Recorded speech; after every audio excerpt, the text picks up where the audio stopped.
Let's start the meeting. Good morning, everyone. The online meeting of the Windward Planning Commission will now come to order. It is Thursday, November 5th, 2020. The time now on my watch is 9:03. Based on the governor's proclamation related to COVID-19 emergency, we are holding this meeting online. This is to maintain physical distancing and to prevent the spread of COVID-19. The public can observe this meeting on YouTube, live streaming by following the link provided on the county website or by using the URL published on the agenda. The video recording will be accessible on the same YouTube channel for those who are not able to watch it live. The background reports on the agenda items, which include the applications and the planning director's recommendation reports, are available on the county website. The minutes and the transcripts will also be posted on the county website at a later date. With respect to public testimony, the commission has received a few written testimony from the public regarding today's agenda items. There are no testifiers registered to provide oral testimony for today's meeting. I'd like to remind all the participants the protocol at an online meeting. Silence your phone. Only one person may speak at a time. So raise your hand to be recognized by the chair, or if I don't see you, if somebody can call out on in attendance before you speak. Speak directly into your microphone and keep your microphone muted while you are not speaking. If you talk over each other or if your microphone picks up noise that will make the speaker's statement inaudible and it cannot be transcribed. Thank you for your cooperation. Now we'll go into the introduction. So with that, I'd like to introduce the fellow commissioners we have today. When you are called, please raise your hand. Vice Chair John Roblogo, Commissioner Gilbert Aguinaldo, Commissioner Dean Au. Good morning. Commissioner John Clarkson. And I'm the chairperson, Thomas Rafferty. We have the quorum required to hold this meeting. The following staff are also in attendance. Deputy Corporation Counsel Jay Yoshimoto, attorney for the commission. Planning Director Michael Yee. Deputy Corporation Counsel John Mukai, attorney for the Planning Director. Planning Program Manager Jeff Darrow. Planner Maya Jackson. Planner Christian Kay. Planner Chasey Lee Camaro. And temporary assigned Commission Secretary Melissa Dacanan Salvador. And also assisting the commission and staff today is the Director Secretary Rochelle Lay, who is hosting this virtual meeting. With that, let's proceed to our business on the agenda. I'd like to mention that agenda item number 1, an application for Moaniala Holdings, LLC. At the request by the applicant on October 18, 2020, this item has been continued. So we'll go to application agenda item number 2.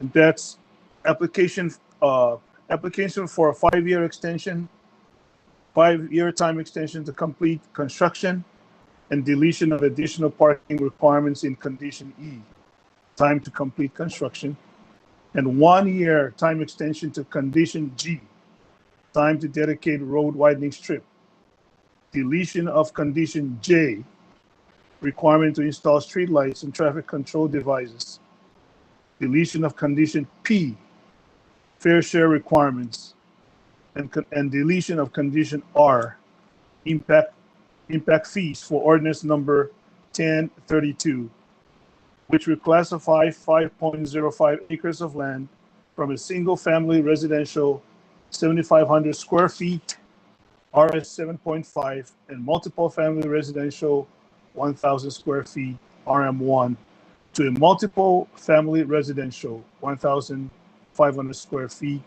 RM1.5 zone district.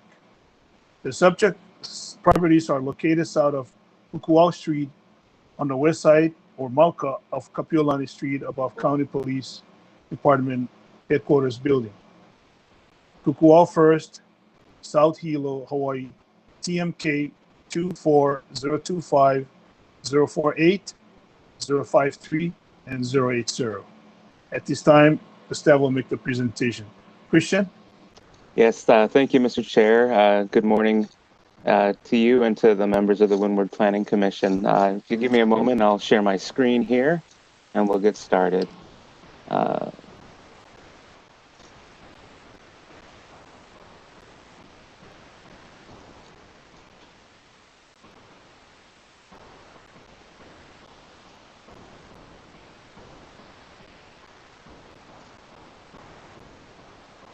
Okay, can everybody see that screen? Yes. Okay. So again, as the chair stated, this is application for amendments to change of zone ordinance 1032.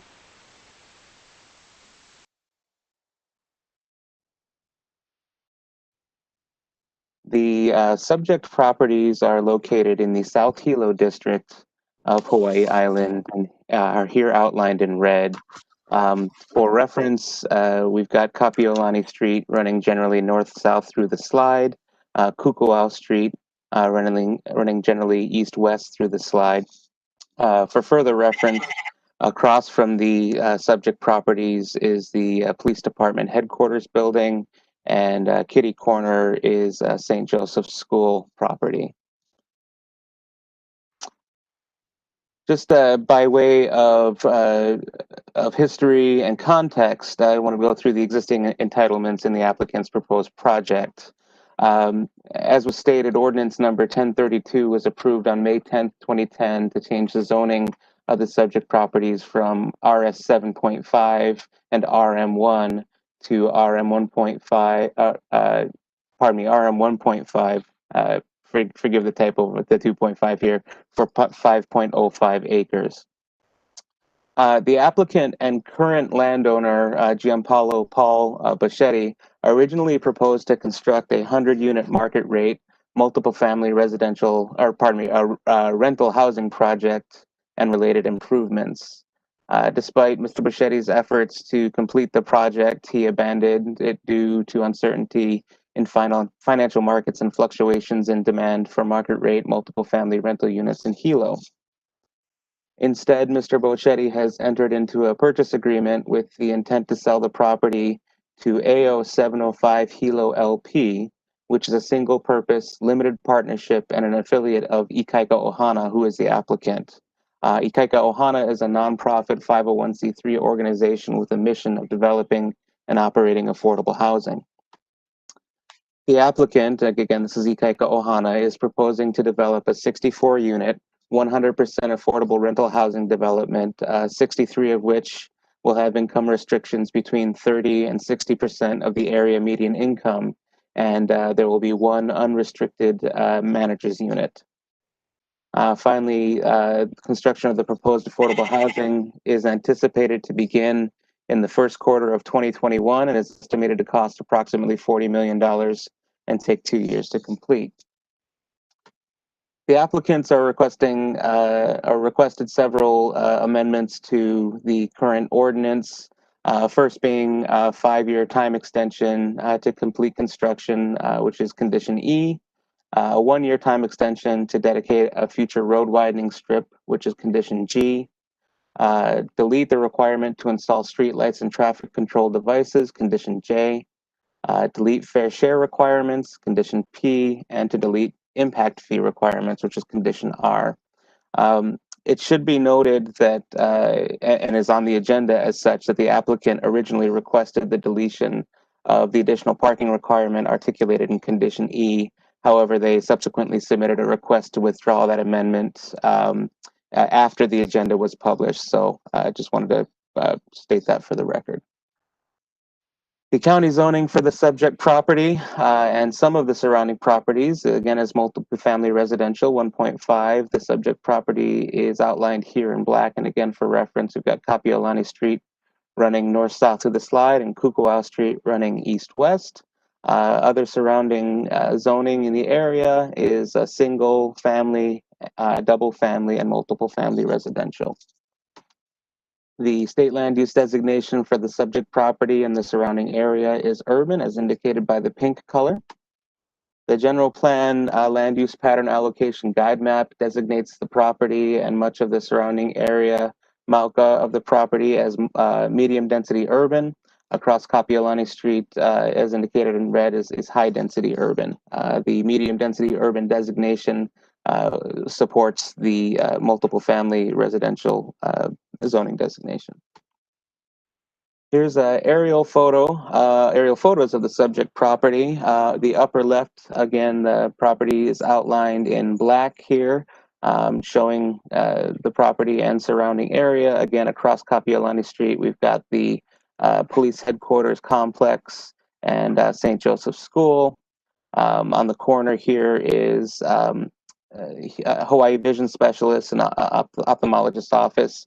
And the lower right-hand corner, just zoomed in a little bit here, just gives you an idea of the condition of the property. It's currently unimproved and overgrown with vegetation.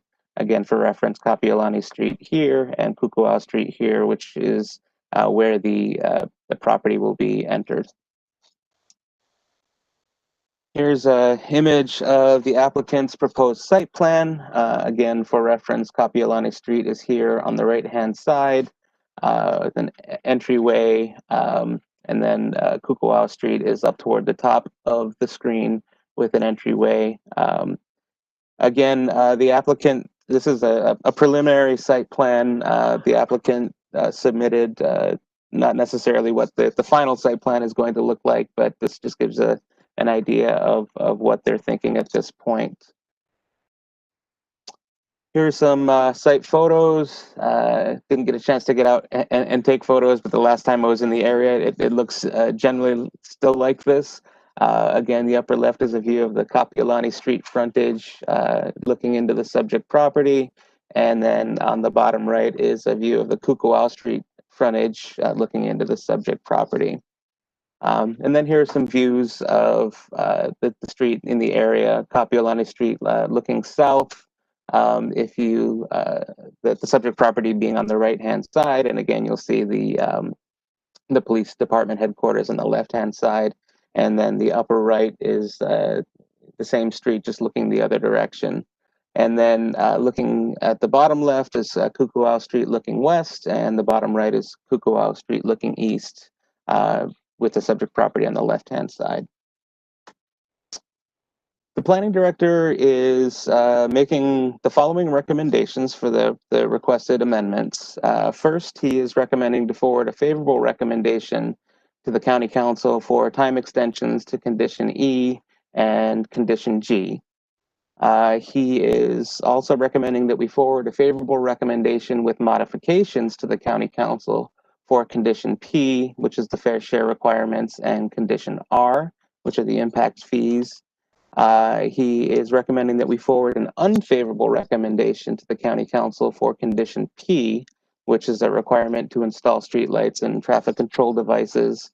And finally, the director is proposing to amend condition E related to the additional parking requirement language. And I'll just go over a little bit about the favorable with modifications, the unfavorable, and then the director's proposed amendment to the parking here. First is the favorable recommendation with modifications to condition P and condition R. Ultimately, the director is not supporting the requested deletion of these conditions, but in order to support the proposed affordable housing project, which we do, the director is recommending relief from fair share and impact fee requirements should the project be developed as represented by the applicant, and that's this affordable housing project with rents between 30 and 60% of the area median income. Just to be clear, although the applicant is proposing this at this point, the RM zoning would allow any development that would be permitted in the zoning district. So should, for whatever reason, the projects fall through, we wanted to retain our standard conditions just to cover that eventuality as well. Pardon me. The unfavorable recommendation for condition J, and this is the requirement to install streetlights and traffic control devices.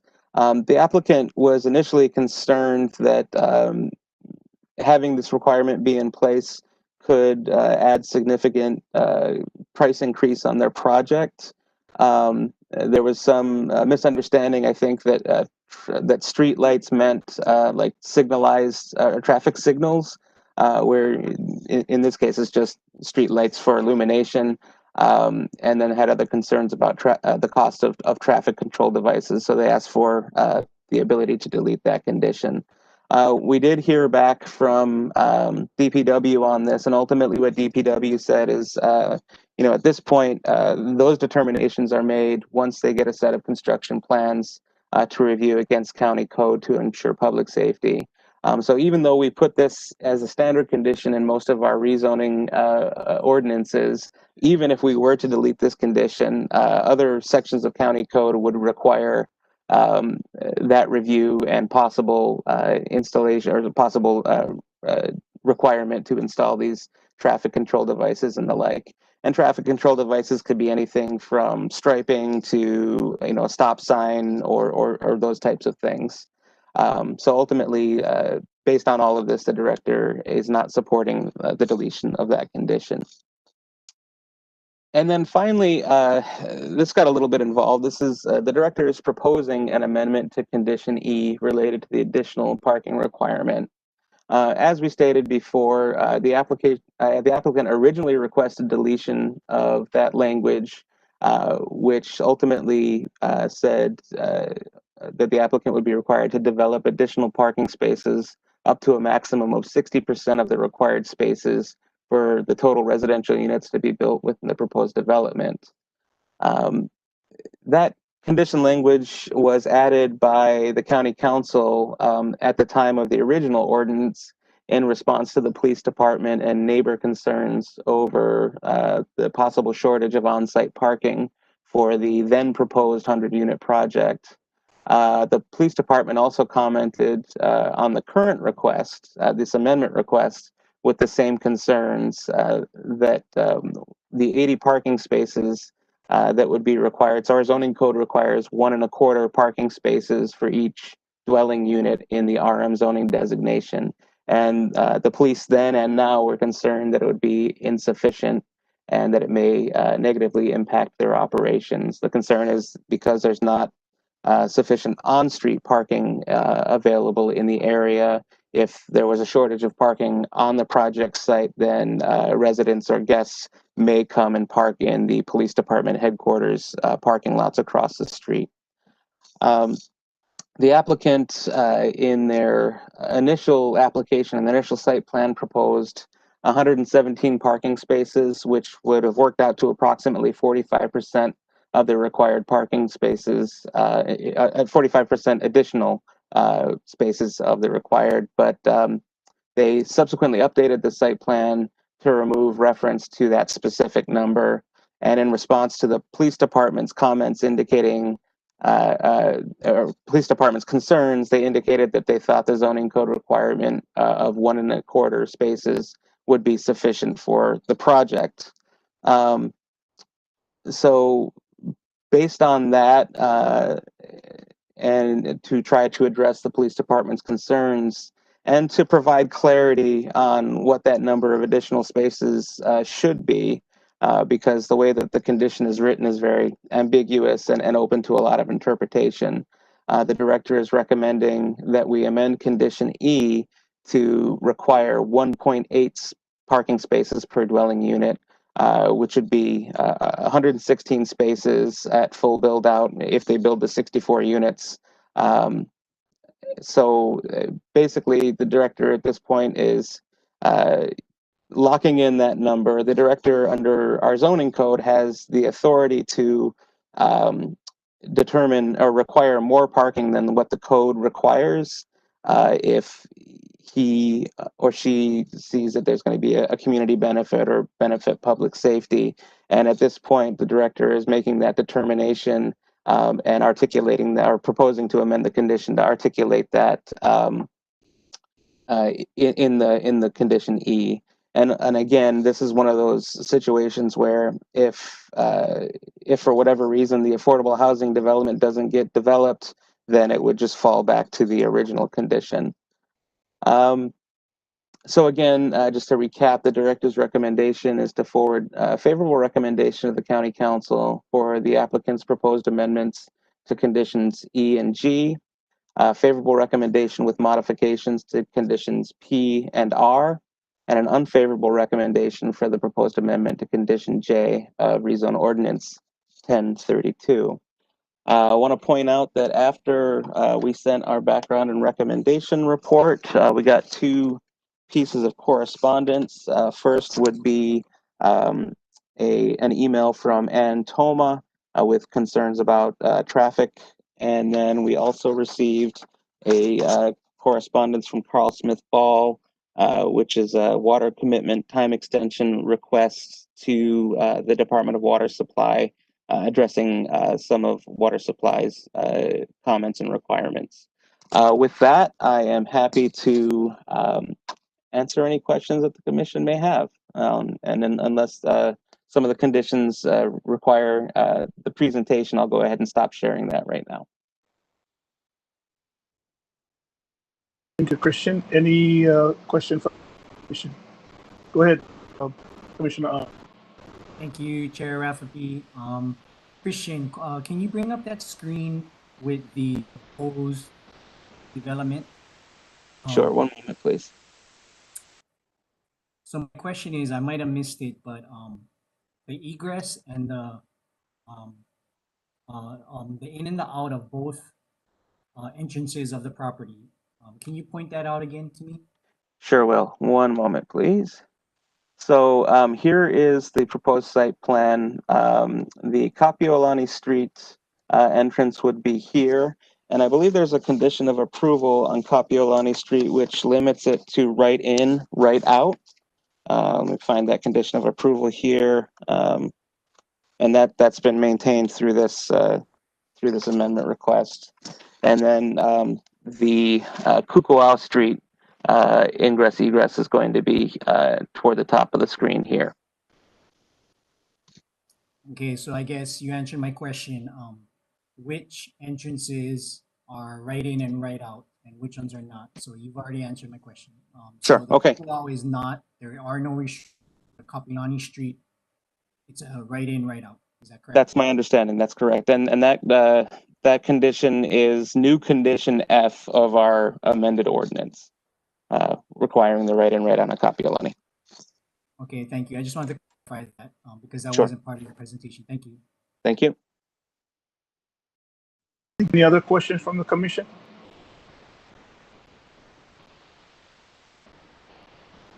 Joe's raised his hand. Go ahead, Joe. Yeah, Christian, is the limited partner A0705, is that also a nonprofit? Or is only Ikaika Ohana a nonprofit? I'll probably allow them to address that during their presentation. My understanding and the information we have is it's just Ikaika that is the nonprofit, but they'll be able to address that, I think, a little bit better. Okay, I'll wait.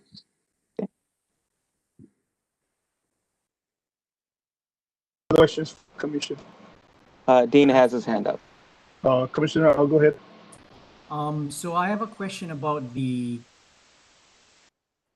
prior developer. Is the prior developer going to be here on the call, or is it just the proposed applicant? So we've actually got representative from Carl Smith Ball, Kathy Garson, and Carl Smith Ball is representing Mr. Boschetti, the current owner and former applicant. And then we've got on the call Mr. James Rock, who is representing Ikaika Ohana. So you'll be able to ask questions to both the seller and the buyer, if that answers your question.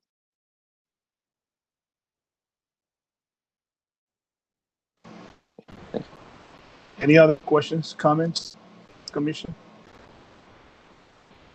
If there's none, I would like to invite the applicants. I should have Mr. James Rock, Mr. Doug Bigley, and Ms. Kathy Garson. Hi, good morning, Chair, members of the Windward Planning Commission. Catherine Garson. I'm from Carl-Smith Ball. Ma'am, excuse me. Let me swear you in, please. If I can have, do I have everybody here? Mr. Rock, Mr. Bigley.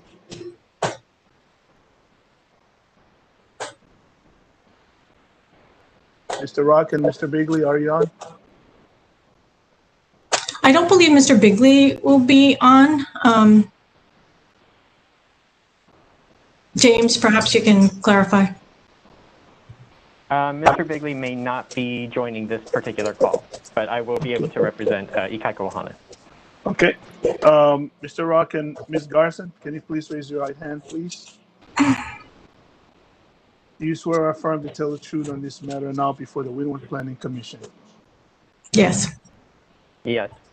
Please, when you speak, please state your name and the area of your residence. And did you receive the planning director's background report and recommendation? Yes. This is James. Yes, I did. Okay. All right. And do you have any questions in recommendation? I mean, with regards to the planning director's recommendation, or you will cover that in your presentation? Do you have any questions, comments about his recommendation? I do plan on addressing the planning director's notes in the presentation. Sounds good. All right. So at this time, I don't know who's going to speak first, make the presentation. So we'll stick to the 3 minutes rule, please.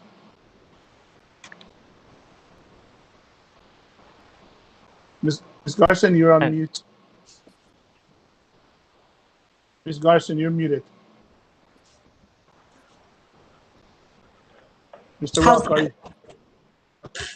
All right, are we good? All right, I was just going to introduce myself. Mr. Rock will be making the presentation for the applicant. Again, I'm Catherine Garson from Carl-Smith Ball. Also present in the room with me is my paralegal, Kat Luga, just so nobody's hiding behind the screens. And I am here representing the landowner, Paul Boschetti. And we just wanted to be here to support the applicant and their position. They're a proven affordable housing developer in the state of Hawaii. So Mr. Rock will be making the presentation on behalf of the applicant. Thank you, ma'am. Mr. Rock, go ahead. And if I may ask, is it 3 minutes for an introduction or for the entire discussion?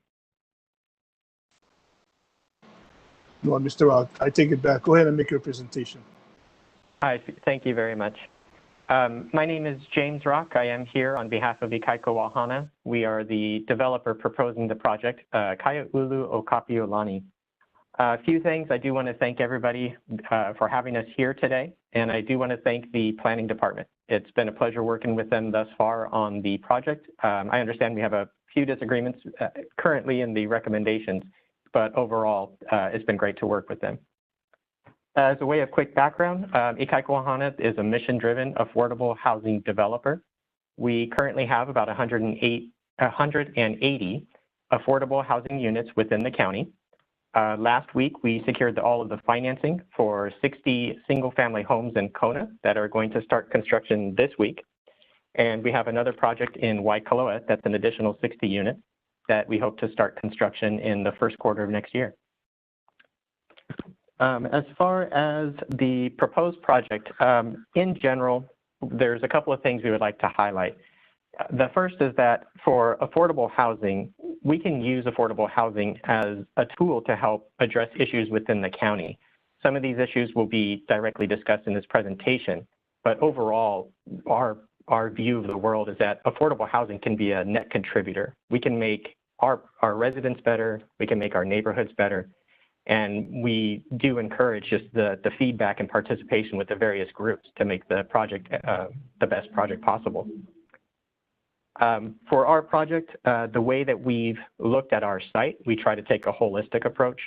We do want to balance multiple concerns, both the number of units that we're able to provide, but also parking requirements, open space, landscaping, the livability of the site, and the tenant experience. There are a lot of factors that we consider. And so when we start working on our developments, it is a balancing act. It's input from multiple parties. It's review processes from multiple agencies, state, federal, county. And so bringing all of these things together into a successful development, it does take time, it takes consideration, and it's a pretty deliberate process. And so ultimately, what we kind of the goal for this is that for our affordable housing development, what we would like to do is maintain flexibility where possible, so that as we go through the process of formalizing our designs and coming up with sort of the final plans, we do want to have room so that we can make practical adjustments so that the project can still move forward, the county can still get the 64 units of affordable housing that it desperately needs, and that we don't necessarily have to overburden the Planning Commission or any of the other groups and coming back for repeat approvals, so that if something is described with a hard and fast rule today, it might not be able to address just changes that we have to face and different factors to consider as we develop the site. So in general, the concept's kind of flexibility, making practical decisions, and including reasonable discussion on where we'd like to go. And with that, if you don't mind, I think there was a question directed about the status of A0705 Hilo as a nonprofit. May I address that question? Thank you. So A0705 Hilo LP, it is a single-purpose limited partnership. Basically, it's an entity formed for the sole purpose of building these 64 affordable housing units. The entity itself is not a nonprofit, and that's by design. Basically, the low-income housing tax credits that are a substantial source of the financing for the project, they are driven by incomes and expenses, and the participation through just a tax return is how we are able to bring a lot of the equity dollars into the project. So if this was just a nonprofit, you wouldn't have much of the value for a tax write-off. But from in the investor world with the profit, this program, it's been around since the 80s. It's a highly successful program. And the use of a for-profit limited partnership such as ours is a common feature across the board for affordable housing. If there are any additional questions, I'd be happy to answer those. Thank you very much. Any questions from the commission? Chair Rafferty, I have a question. Mr. Rock, I appreciate, thank you for coming and making that presentation. You know, I appreciate affordable housing developers coming in and addressing our Hawaii County affordable housing issues. You know, you kind of focus on affordable housing, and, you know, I just want to hear from you, you know, as far as what is Ikaika Wahana's vision as far as hiring local contractors and local people, because, you know, one step toward affordability is employing our local workforce. And, you know, we see a lot of developers come in, we see a lot of mainland contractors come in. But, you know, I just want to hear your vision and you know, see, you know, just hear about that idea of local contractors and the local workforce. Sure, it's a good question. Part of our goal, and I'd have to think if we have an image that we use pretty frequently in our presentations, it's basically our thought process behind how we can participate within a community, starting at the level of the individual home. You know, that's just where the households live, that's where tenants reside, and that's, you know, it's the household, that's kind of the center. And then as you grow a bit larger, you get clusters of houses that become your neighbors, you know, and all the neighbors interact. From there, your neighbors that interact, they grow a bit more into a community. And so you have this growing web where once you start at the center, you have all these other interactions and the interplay between them that are just a component of housing. And so in general, housing by itself, it's a starting point in our view, but it branches out everywhere. Where if you can solve problems for housing, you're also going to solve some of the problems for education, because now you're giving a stable place to live. You're giving a healthy and safe environment for just growth and being able to nurture and learn. You start with housing, but you can also assist with health. You know, you have, again, a safe place to live. You're able to sleep at night. You're able to afford your rent and reduce that stress. And so just as a very broad brush, that's kind of the overall concept, is that we use the housing as a vehicle to try to do just so much more in the community. And so directly answering a bit of the question regarding the contractors in the local community, absolutely, we definitely want to participate in the local community and help the local labor force, the local economy grow. And so for projects like these, once we're able to secure the designs and we have a decent plan, we will go out to the local community to see what resources and what labor we can utilize to help us build our project. And so for some of the resources that we use, we also have mandates that we have to meet. So I think women-owned businesses is a portion of it. There's, I believe, a training component. And so we do include those, not only by mandate, but also by mission. And so we do want to help our community grow.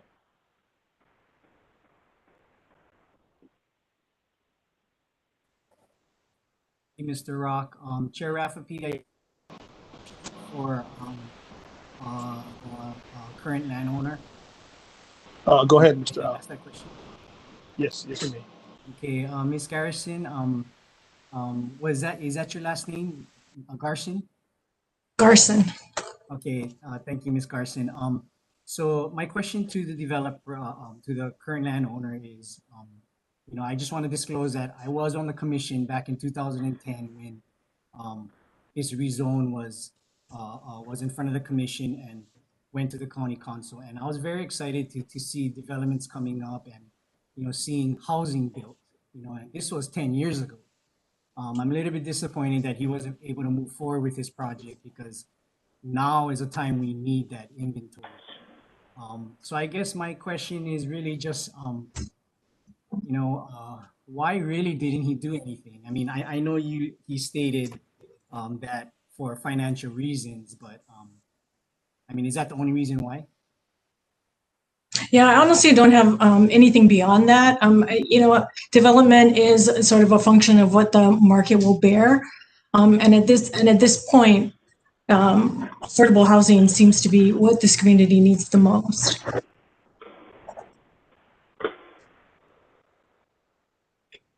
Okay, thank you. Thank you very much. Any other questions from the commission?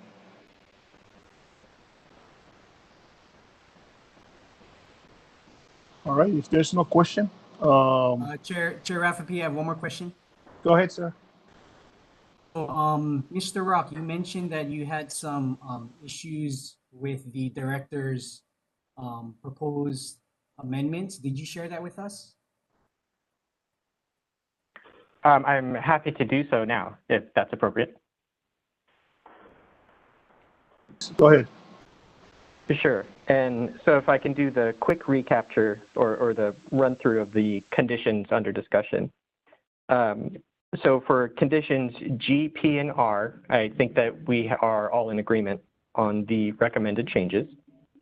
The two conditions that I believe were under discussion, one relates to the traffic control devices and the other relates to parking.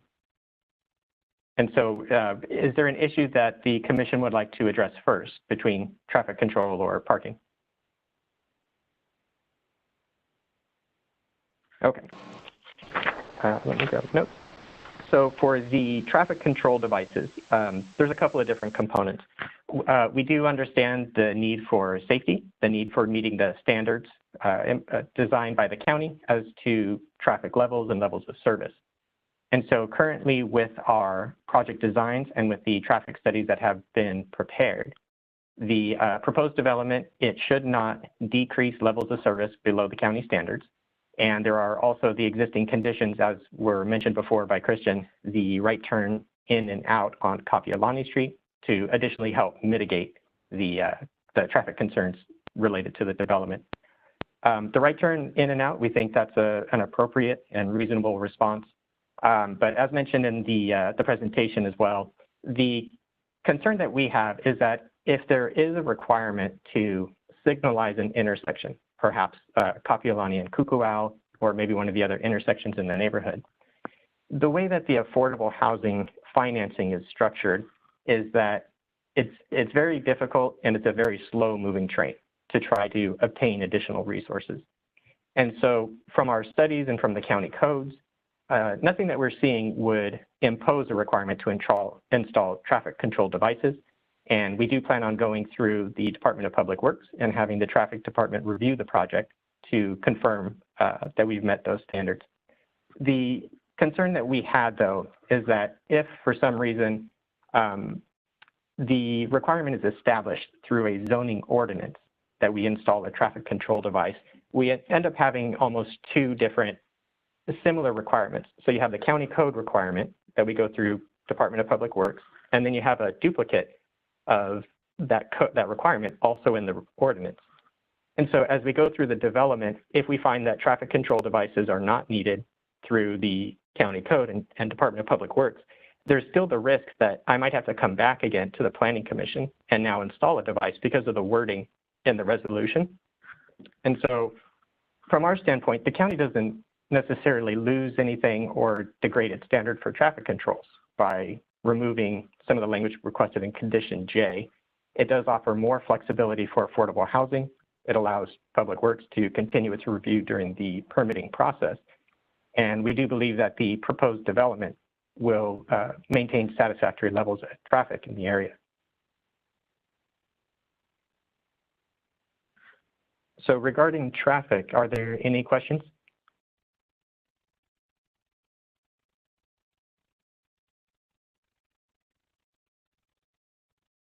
Okay. I have one. Yes, please. Pardon my. Commissioner Rafi, yeah, I have one. Hold on, yeah. I have a question. So pertaining to what Christian showed on the site plan, right, for the development. I see two coming down on Kukuau, if I'm not mistaken, two gates. And my question is that gate of entry, is that, what is that purpose for? So the proposed gated entry, it is for the residents only, basically for the site. So that access will be by a vehicle remote for residents to be able to enter the site. Because I saw the trash, so I was anticipating that that is only for picking up the trash for those gates. So I mean, as far as what you're trying to say of removal of J, it will not, from my experience and my expertise, that's why traffic devices are there, because of what you just said, that accessibility for the residents to go in and out. So there's more than one area of going in and out. I could see it was emergency only for, say, a fire or something. Then that is only used for those certain times. But accessibility to your property, if you guys look at it, you cannot remove condition J because of that reason of you have multiple avenues of going in and out. It's kind of like what I see. But as far as the devices, it's a broad range. So that was the only concern I had, was I saw that gated entry and I saw trash bin there. I figured was just for pickup for trash, but not for residents to go in and out, where you got Kapiolani for go right turn in, right turn out. I see. And is it possible, Christian, to put the site plan back up for everybody to see? Sure, please give me a moment. Thank you. And I just think that the recommendation from our planning director and the county indicate for traffic devices because of that reason as well.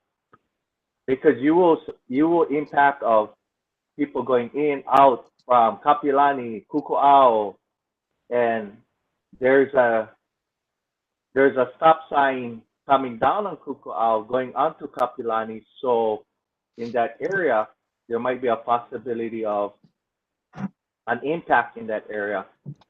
It's kind of like what I see. And also for basically as well, it's your neighbor is the police station. And for accessibility, also for fire. I could see if it was for emergency access, Mr. Rock, then different story, right?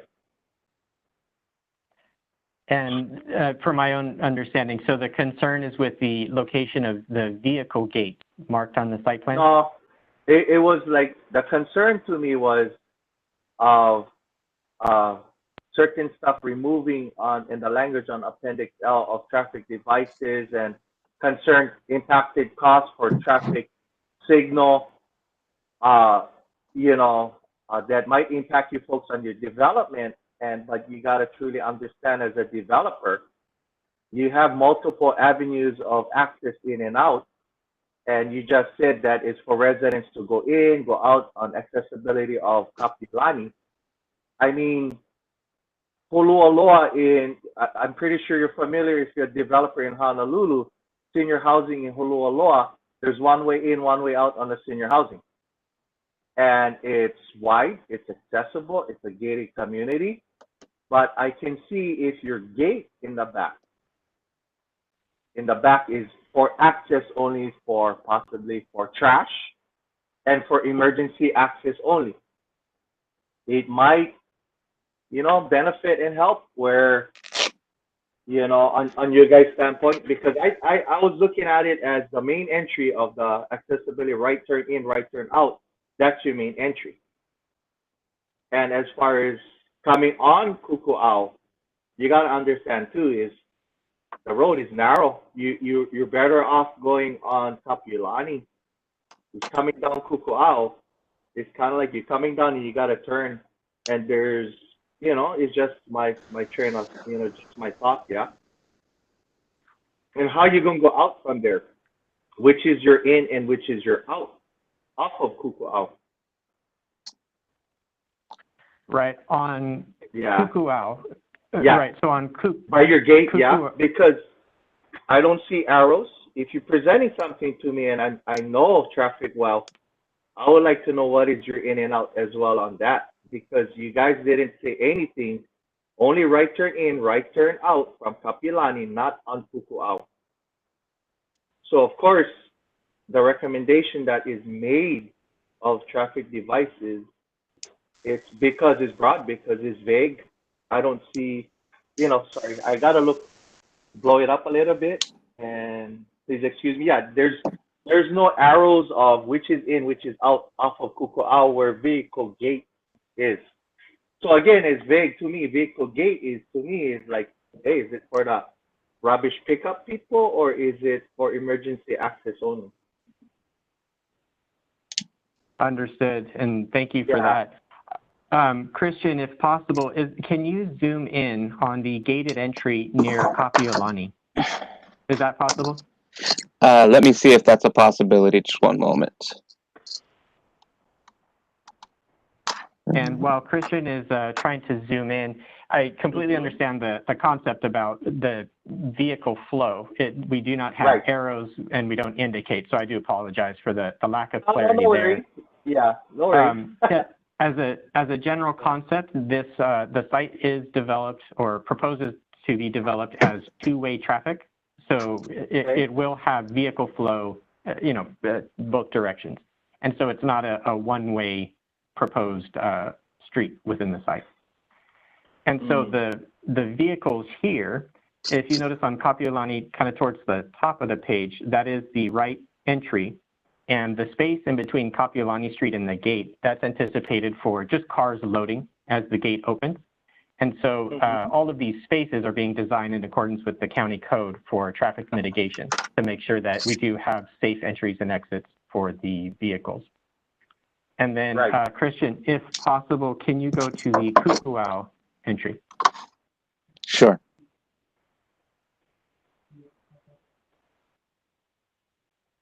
All right, and as we can see here, again, I do apologize for the arrows. That would be a very helpful piece of information.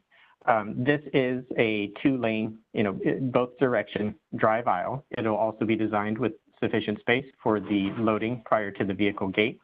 And the entries and exits from here will also comply with the county code. And so the vehicle gates, it is intended to be just as the residents and visitors enter, the gate can slide open and slide closed. And this in general will also assist with some of the parking considerations for the site as well. And so it's a bit of a dovetail and also one of the balancing factors to consider for the site. And so overall for the traffic control devices, I do understand the commissioner's comments and the need for traffic controls as appropriate. And agree, the review by Department of Public Works, we do plan on continuing the discussions with the county to make sure that the result of the project is appropriate. And so as far as just, indeed, and as far as the conditions imposed through the resolution, it does sort of fall back to the general position that as much flexibility as possible, we would like to have some room to make adjustments. One of the things that specifically addressed both parking and traffic on our site plan is that in a previous version of our site plan, the loading aisle was a bit narrower from the street to the gate. And so we extended that a bit at the cost of a parking stall. But that's just one example of some of the changes that occur over time as we refine our site plan. But on balance, we think that it's a net positive for the community because it improves traffic safety. And as we get into parking, we feel that it does not diminish the availability of parking for our residents. And that loading that you indicated, Mr. Rock, is that off of Kapilani, or are we talking about Kukuau? Both entryways will have loading. Okay. Thank you. Thank you very much. And indeed, this is a great example of the type of conversation that we like to have to get the ideas from around the table and to talk about what our vision might be, having the input from the community and seeing if we can come to reasonable results and satisfy the county. Thank you very much. I have one more. My last, Tom, I have one more for Mr. Rock. Go ahead.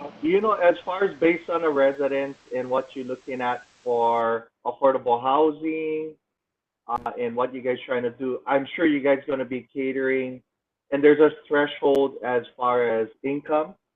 I'm sure it's going to also have some seniors as well. So with that being said I know there's no crosswalk.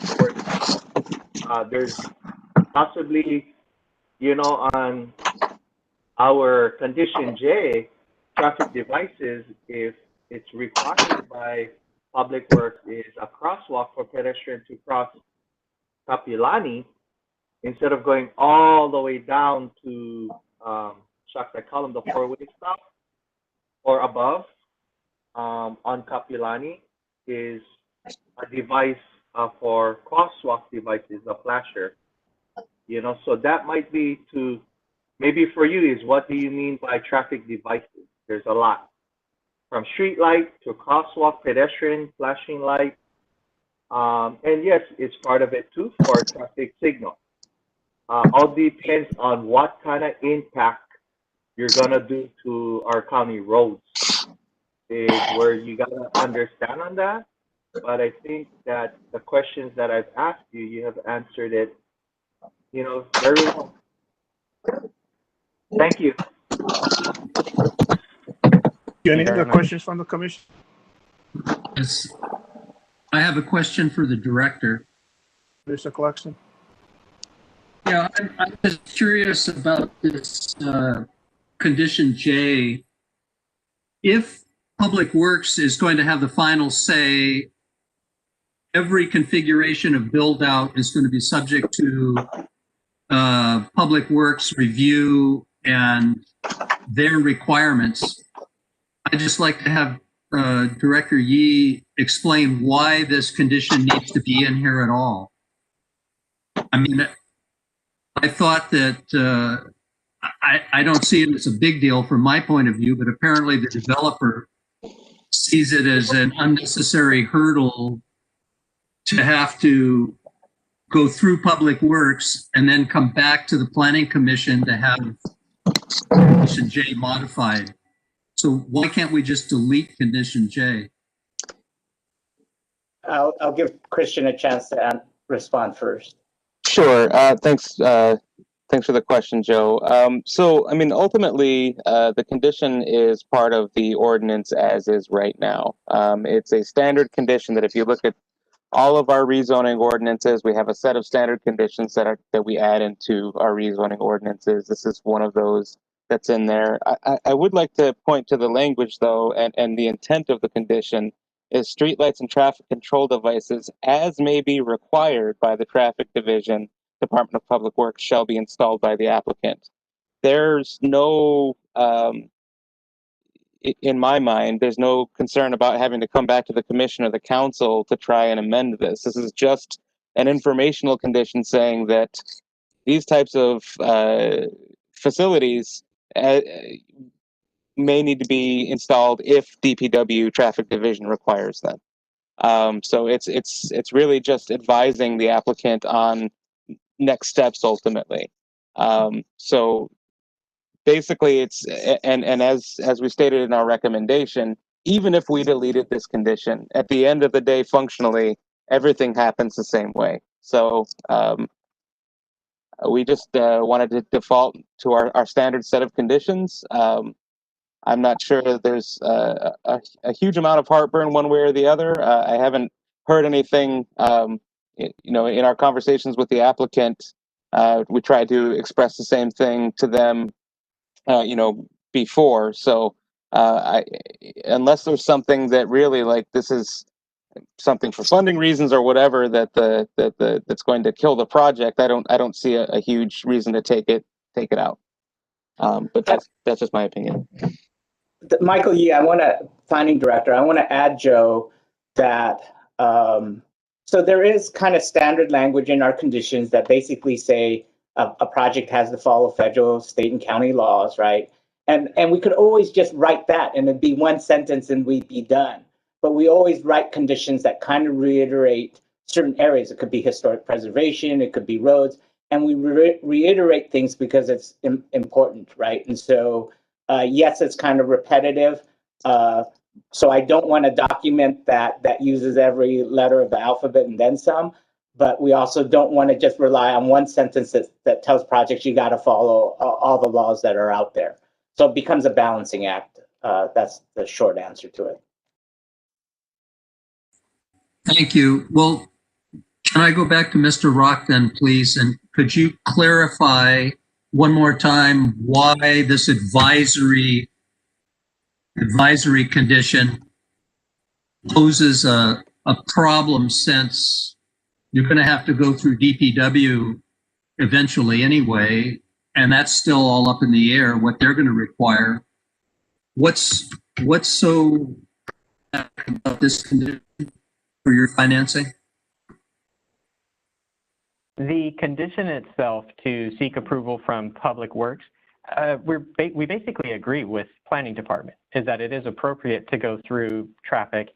And if the intent is to highlight the sensitivity to traffic and traffic control devices, again, we are also sensitive to that matter as well. So I think we're in alignment there. The issue is primarily just if we have multiple, sort of a restrictive covenant. So in this case, the zoning ordinance itself, then you have county code. It's just that if there happens to be a change, then if the language is kept in the rezoning ordinance as is, it almost leads a reader to allude that a traffic control device is expected. Whereas, or it tells the public, like, I am anticipating a traffic control device. And as we've discussed on this call, that's a wide range of activities. It's sidewalk, it could be a street light, a stop sign. And so if the code and the county's current standards already cover the requirement, what we're trying to do is just add clarity to the process so that the traffic controls, again, we do plan on going through the review, but we don't want to set unrealistic or unnecessary expectations that something would be imposed on the project. And so that being said, kind of as a general comment, we do agree that traffic controls and getting approvals are necessary. And this is a condition that we definitely leave up to the Planning Commission's discretion. But we do plan on satisfying traffic control device requirements.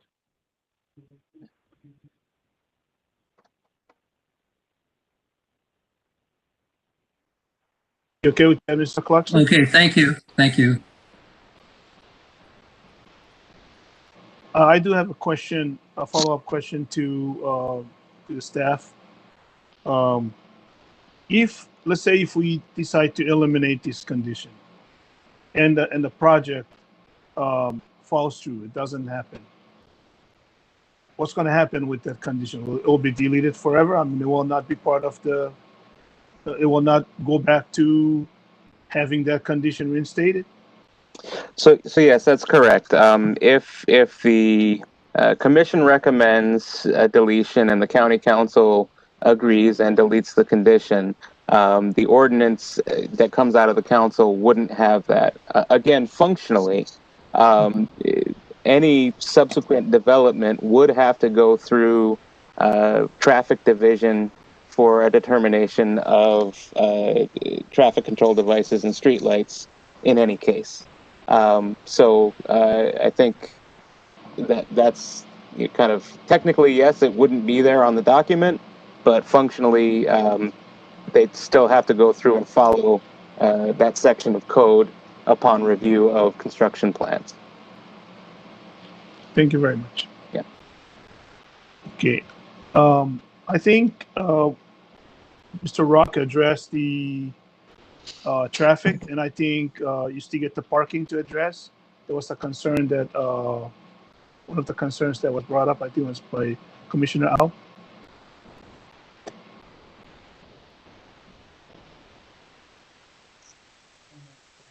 Yes, would you like me to address parking? Please. Sure. So to start, I think that overall, the vision of our development and the ideals for planning are pretty aligned.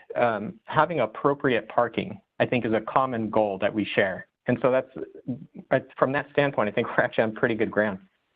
And now it just comes down to some of the details. And again, the concept of flexibility and imposing requirements through the ordinance. So where we are today is we've been engaged with planning. We've sent some drafts of the site plans and what we plan on doing just with the resident units and with the parking stalls. And so as I mentioned, the plans can and do change over time as we incorporate the different comments from the community and addressing different needs. And so having flexibility in the system is very beneficial because, again, it gives us all the opportunity to look at the entire playing field when we're going through the processes such as plan approval and to say, does this result make sense? And so the existing ordinance language, it provides for a minimum and a maximum. So the minimum is the 1.25 parking stalls per unit, or 80 stalls. And then the code reads up to 60% additional units, which I believe it adds up to about 128 stalls. So, for example, the window of acceptable results is somewhere between 80 stalls and 128. From our standpoint, we did have back and forth with the planning department. Initially, we requested to remove the maximum, not to adjust the minimum. And then we just backed off of that and said, you know, that window of results, I do think that's kind of a practical execution for us. And where we sit today, I think our parking stall count is about 116 stalls. And so the window of results, that's our preferred method, because again, it allows everyone to take a look at what we're doing. And then as far as the actual number of stalls produced, we do want to provide adequate parking for the residents. having someone that can't find a parking spot, they have to park down the street or just in this area because of the lack of street parking and other concerns, that would just represent a challenge. And that's not what we want to do to our own residents. So we take a look at what the typical usage is for affordable housing properties like ours. And so for our project, to add a little bit of clarity on the income restrictions, basically our project has a ceiling for different levels of income. So we're not going to go above 60% of AMI. We can go down, I think, effectively to zero because of the Section 8 vouchers that are allocated to the project. So we have a wide range of economic results anticipated for our tenants, and it's open to the general public. So we may have some senior residents, we may have some families, it's going to be a whole bag. And so just looking at our properties that are currently in our portfolio and looking at other affordable housing projects in the county of Hawaii, the parking ratio that we actually see today, like in our properties and around the county, it's about 1-to-1. Some of that might be economically driven, some of it might be socially driven where they prefer just taking mass transit or riding a bike. Whatever the conditions may be, the average is about 1-to-1. And so as a county threshold, having 1.25 as a site requirement, that just seems to make sense. You're not going to go too low where you're going to harm your residents or not provide sufficient parking, but also you're not going too high where I'm over parking my site at the very real cost of open space and community center and the opportunities for kids to play on the site. And so for our balancing, effectively at 116 stalls, I think the ratio is right around 1.8, which is the recommended minimum. That becomes problematic because what happens if I have to go to 115? So we mentioned traffic control devices. Well, if the spacing, again, needs to be increased coming off the street, I might lose another couple of parking stalls. And in that case, if I now have a zoning ordinance requiring 1.8, then my entire project is now in jeopardy. And so I lose the ability to go to 114 stalls or 113 stalls. And for our standpoint, we do want to provide sufficient parking for the residents, for guests, and in reality, we think that that number to provide parking for residents plus additional units is probably somewhere between 1.25 and 1.5. But again, establishing a floor at 1.8, it really ties our hands and it makes it much more difficult where if we have these continuing conversations with the rest of the county departments that should something change, I'm very restricted on what I can do in response. All of our financing is tied to the production of 64 units. I don't have the opportunity of going to 63 and somehow reducing that side of it. And also it just seems contrary to the county's goals of providing affordable housing. So in general, the parking, we have taken a look at it. We do prefer the range of results approach. And we do have a degree of confidence that as we go through plan approval, we will be able to continue our discussions with the planning department and show that the existing uses for affordable housing and the anticipated uses for parking on site, it should be able to address our immediate concerns with adequate parking on site and satisfy the county that we've met their requirements. Thank you very much. Any other questions from the committee? Chair Rafferty, I have a question. Sure. So, Mr. Rock, you just want to clarify your original proposal for condition E was for 1.25 stalls. Is that correct? Right. I believe the original proposal is to set the minimum to match the county code of 1.25 stalls per unit.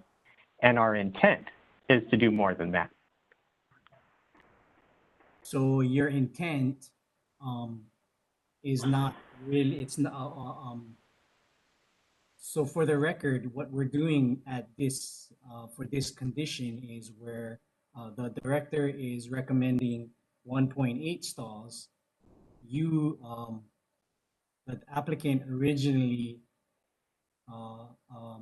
is proposing what the code says, which is 1.25 stalls, but your intentions is to come somewhere in between. I just want to clarify what we're dealing with this condition. Because the director wants something, applicant wants something, but your intentions is one thing. Maybe if you can give us a proposed request other than the commissioner, then maybe we can deal with that rather than just do you follow me? I think I do. And we have discussed this internally with our development team. One proposal might be to try to split the difference and perhaps set a minimum standard of 1.5 stalls per unit. If I may do the math, I've had that in my mind and now I forgot. Let's say it's around 100, if anybody has a calculator. I apologize, I should have had that in front of me. Anyway, at a 1.5 ratio, it is somewhat of a compromise position where we can increase the minimum, but we can maintain the window of results that are acceptable for the affordable housing development. Again, our preference is to keep the window so that the county code establishes the floor and the ceiling can be anything. Apparently, having as much parking as possible is also a good thing. So wherever the ceiling is at. But as a compromise position, I think it would be reasonable from our standpoint if we did a 1.5 parking ratio requirement, because I think with our current site plan, what we anticipate for the review process, it should offer enough flexibility that we can make modest changes if necessary and satisfy all of the county's conditions. And at 1.5 on the stalls, I think we're in very good shape for the needs of our residents. So 1.5 stalls would be off of 64 units, would be 96. I don't know if the manager's unit would count, but 64 units would be 96 stalls. So if that's what the applicant is requesting, my next question is to Christian. How would we move forward if he's verbally saying that he's requesting, if the applicant is requesting 1.5, how would we move forward? Or is that an official? Christian, let me chime in, Christian. Sure. So on this discussion around parking, we were left with something from the original ordinance that said they would do 0 to 60% more, actually more than the minimum requirement. I wish they would not have opened it up to so much vagueness around that. Could be 1% or it could be 60%, right? Somewhere in there, or even 0, right? So part of it was, did they mean 30%? Did they mean 45%? We landed on a number of 1.8, which was something they had shown us that we felt was reasonable. And so that's what I put in. Clearly, what I wanted was to move away from the vagueness of 0 to 60% and to put some kind of harder number in there. Whether or not it's 1.5, whether it's 1.8, the commission can certainly decide. You hear James's arguments for it. I'm a little concerned I know his intention is they'll really look at it. I know they're going off their experience in Hawaii of what that number needs to be. And I know they want to be able to serve their residents. So it's this balancing act of us trying to have a crystal ball over where we think the parking, need will really be, right? Whether it's 1.5, 1.8, I can't tell you. My experience tells me is 1.8 may not be like overshooting by any means either, but I could be wrong. So I leave you with that, Dean, in that, yes, I think it's a fair question. Could the commission write a lower number than 1.8? Yeah, absolutely. And I think 1.5 certainly puts us in a better place. And if James has the intention of, if they believe they need more, I believe them in that they would do more if necessary. But I also want the commissioners to do what's practical for our needs too. Thank you.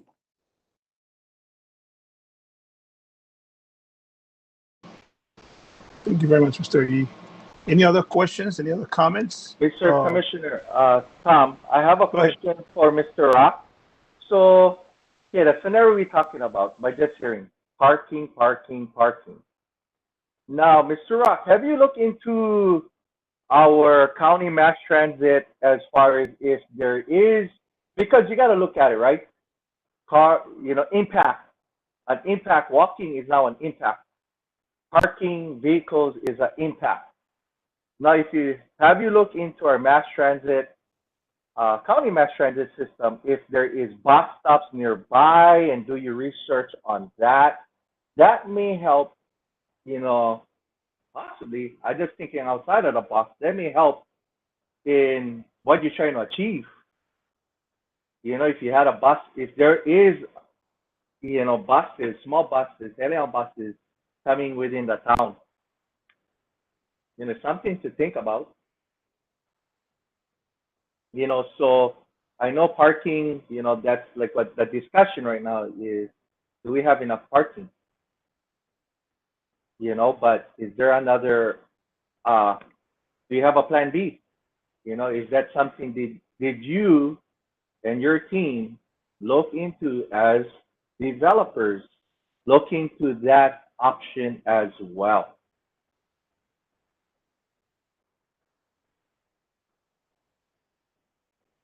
If I may? Yeah. Thank you. Regarding the specific question for mass transit, it is part of our review process. It's actually part of some of the financing applications that we have to submit as well. So we do an analysis of mass transit and other amenities available to the community. So beyond just bus stops, also just groceries, medical services, schools, and so forth. I don't happen to have the map in front of me. I know it's part of our project package when we do look at it. But through our development, there are certain things that we can control, and then there's other items that we would definitely be willing to work with the county to try to advance. And so on our site, the things that we can try to do to facilitate alternatives to vehicle travel, bike racks. That's a pretty easy one. We have sufficient open space and locations where we can add bike racks to help encourage alternative modes of transportation. So indeed, when we see those things, and it actually checks the boxes on a couple of things. It's a healthy lifestyle, it's exercise, reduce pollution. So it's just one of those things that it's a very easy add or something that we're very happy to consider. Bus stops, again, mass transit, we're definitely in support of that concept. As noted, there are some challenges logistically around the site.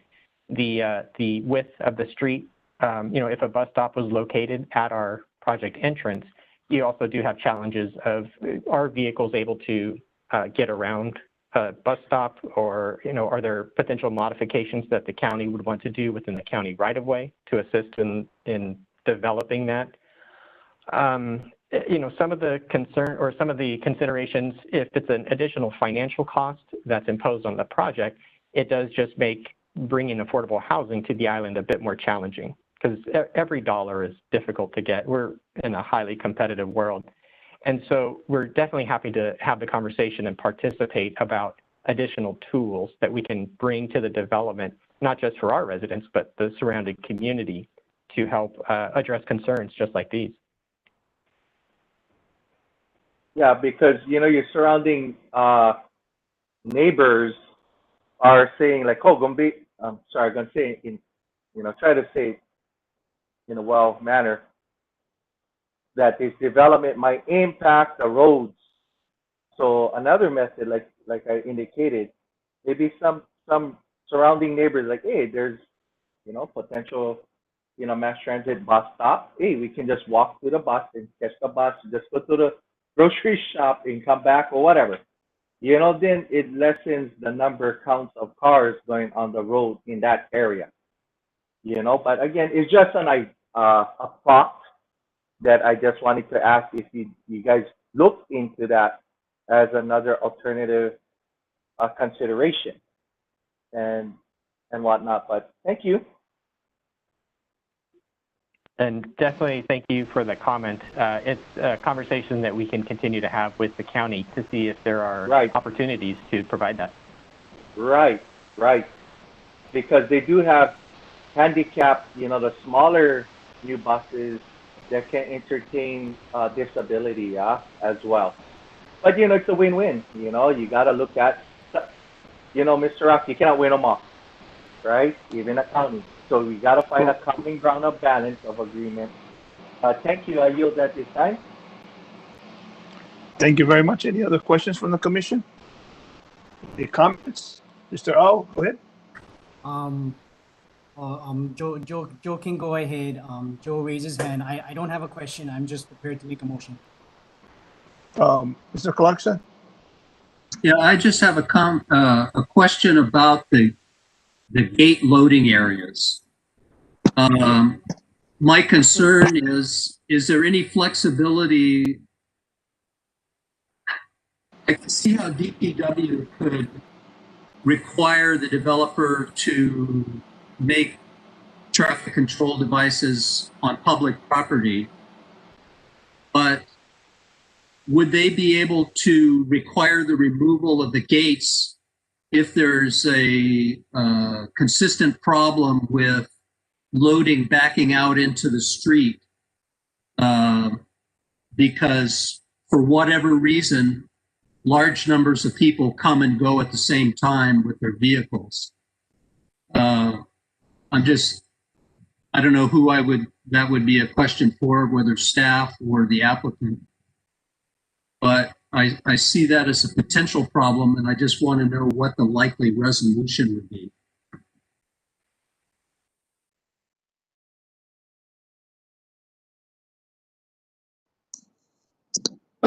I'm not sure that I know this for a certainty, but I suspect that the code, or that I suspect that once there are construction plans under review by Public Works, they would take those things into account based on what's in the code for distances that, you know, from the right of way to a gated situation. I can't quote you chapter and verse on what that looks like, but I imagine they would take that into account.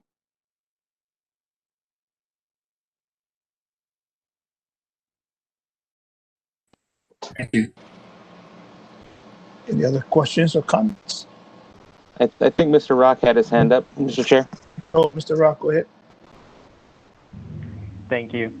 Indeed, just reflecting what Christian said, we'll definitely follow the county code and work with the county to find appropriate loading areas coming off of the street, making sure, you know, safety is a big priority for us. It is not something that we take lightly or intend to shortcut. So we will find a result that works with the county. And then going forward, just as we see the site live and breathe, once it's full of residents, we can definitely take a look and see if any just alternate options are available to us to make sure that we do maintain safety. So if there's a period of time, I'm hesitant to offer examples because I don't want to put in the resolution, but we do have ways to mitigate that issue so that we don't have stacking onto the street. Chair Ralph, if you have a question before I make Go ahead. Go ahead, Mr. O. So the last question I do have for you, Mr. Rock, is considering with what we have in front of us right now and the fact that the current developer has the intentions of selling it to your organization, how soon or are you have intentions to build right away? Because, you know, we deal with a lot of these developers that come in and do these developments, and 10 years later, it's not done yet. You know, we need affordable housing. I just want you to answer that question before I make a motion. As soon as possible. It's definitely a multi-layered response, all in a positive direction. As the county, the planning department might be able to express, I don't give up easily. I make a lot of phone calls, and I see Christian laughing. It's not funny, I have to do it. I'm indeed a champion for our projects, and I will continue to press to make sure it happens. So you have, as an individual, I will keep pushing forward. As an organization, this is our mission. This is what we do. We see the need in the community, and we are going to make it happen. beyond that, the resources that are committed to the project, they come with their own timelines. If we're not successful and if we're not moving forward, then we're indeed under the intense financial pressure to make sure that we deploy the funds that the state has allocated to us. And the same thing with the project-based vouchers. Those also come with timelines that we need to hit. And so looking at the development in front of us and the path to completion, we do plan on starting construction next year. And so we can see the steps that need to be followed. We think that we have a really good plan in front of us that can respond to the needs of the community.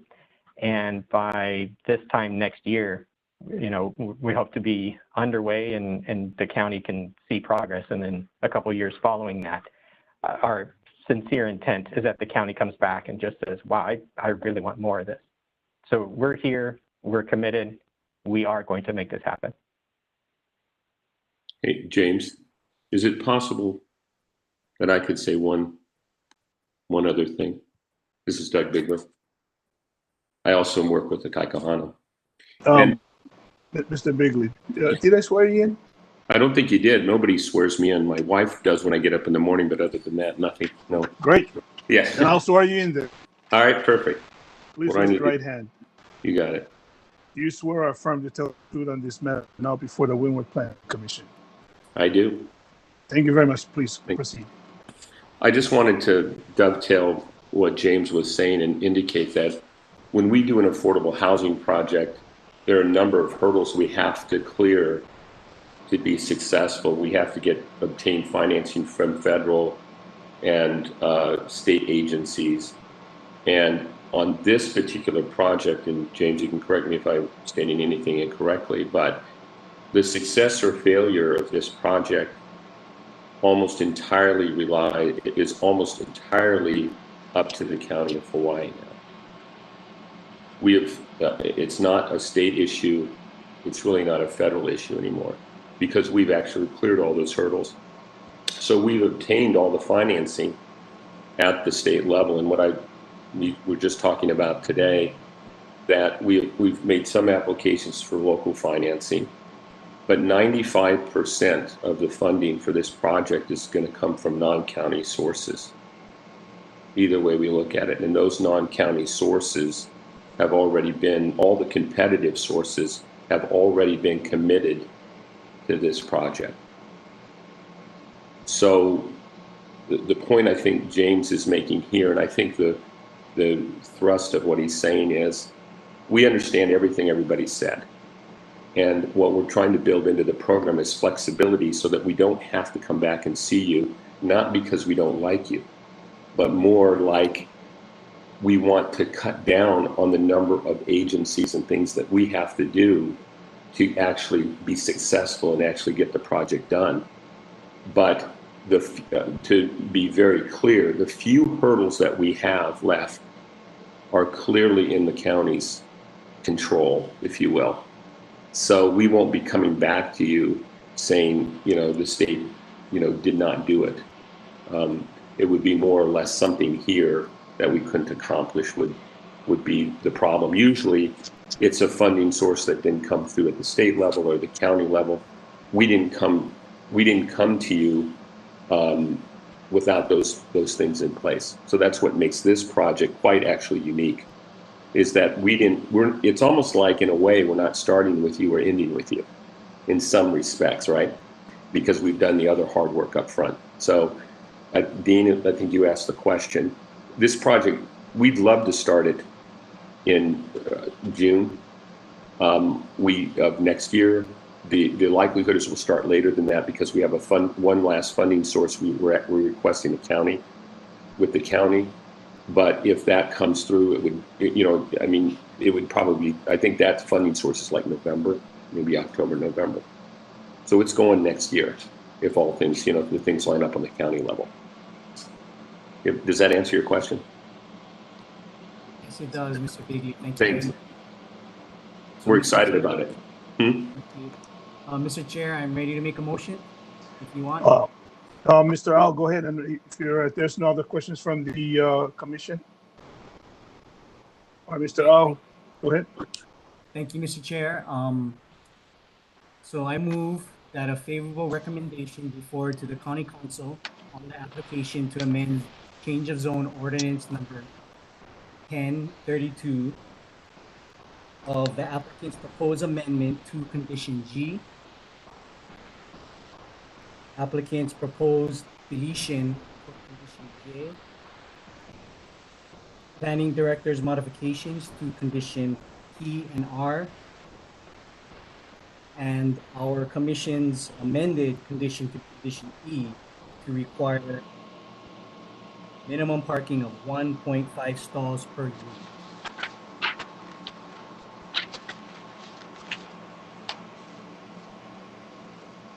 Mr. Christian? I don't know if it's appropriate to wait for a second or not, but I just wanted to clarify the motion. So you said that the applicant's requested deletion of J, you are supporting that? So going against what the director's recommendation is? Yes. Okay. And then everything else other than the change to the director's recommendation in condition E from 1.8 to 1.5, you're supporting the director's recommendation? From my understanding, the director's recommendation was 1.8, but I'm making the recommendation, or I'm making a motion for 1.5 stalls. Correct. So going from 1.8 to 1.5 per. Okay. Just wanted to clarify. Thank you. Yes, yes, yes. Okay, so the clarification is you agree with everything except for that condition J to modify it from 1.8 to 1.5, right? That was condition E. Oh, condition E, I'm sorry. 1.5. Condition E, yes. Yes, Condition and the original applicant's proposal to delete condition J. Okay, any second? Second. Okay, it's being the motion, and who made the second? I did, Commissioner Clarkson. Okay, it's been moved and seconded. Well,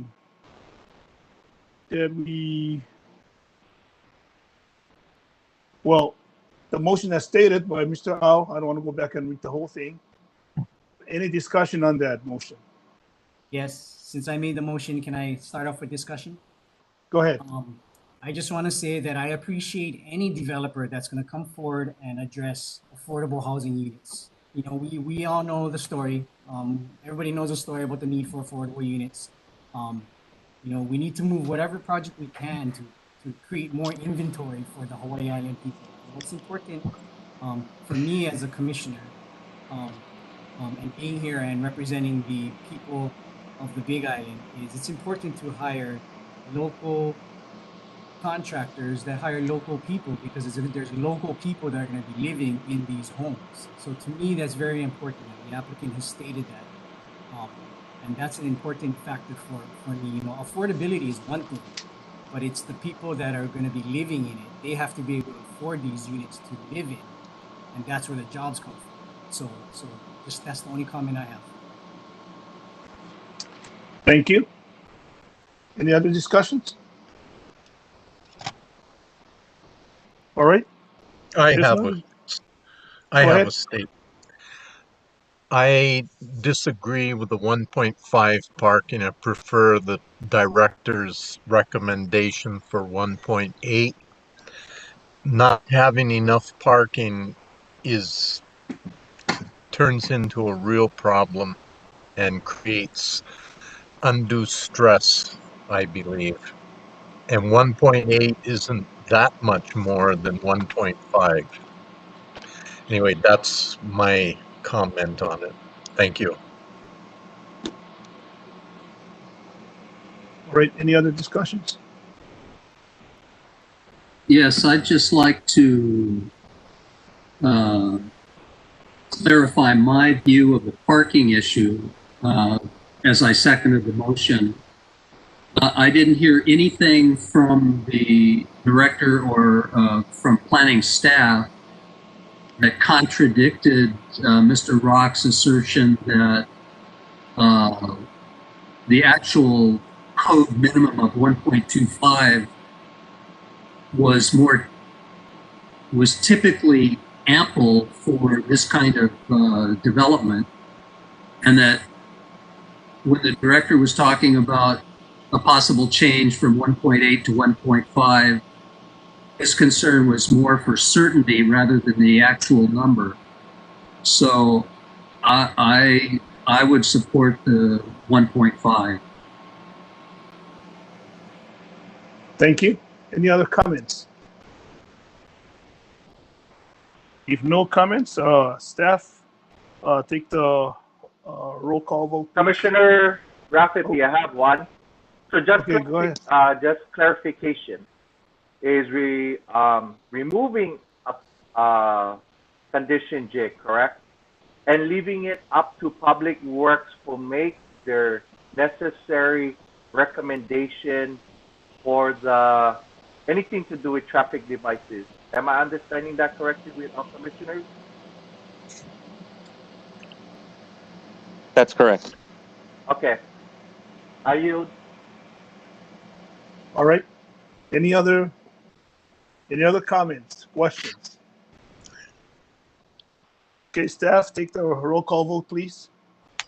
Yes, thank you, Mr. Chair. Commissioner Au, Aye. Commissioner Clarkson, Aye. Commissioner Aguinaldo, Aye.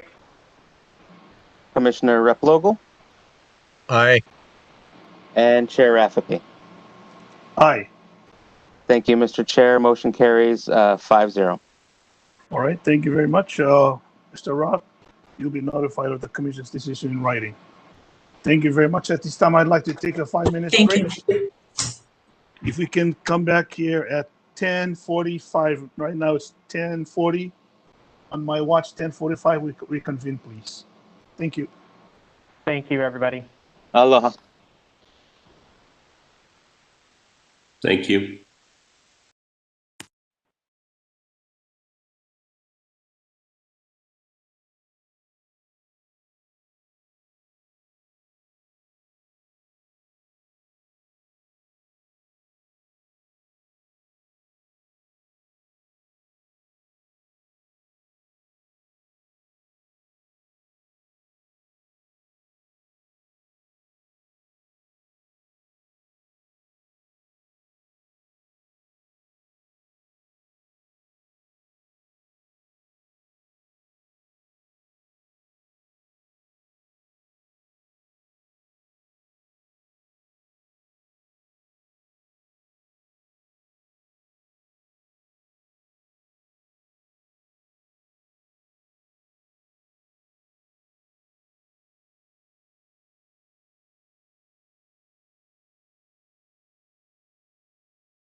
Everybody back on?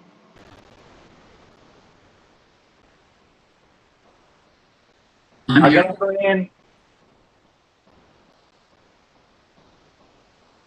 All right, Gilbert, thank you.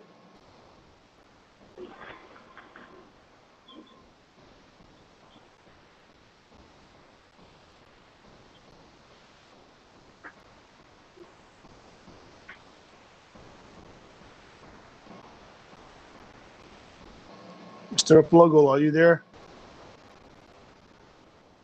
Mr. Lau, are you there? Yes, Chair Rafa P. Dean is here. Yes, I'm here. All right, thanks a lot. Mr. Pluggle, I don't know where my, oh, okay. all right, thank you. All right, thank you very much, everybody. Let's reconvene the commission.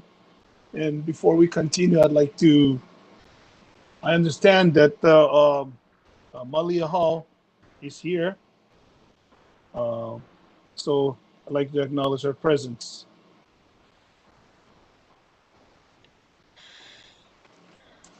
Okay, let's proceed on to the next item on our agenda.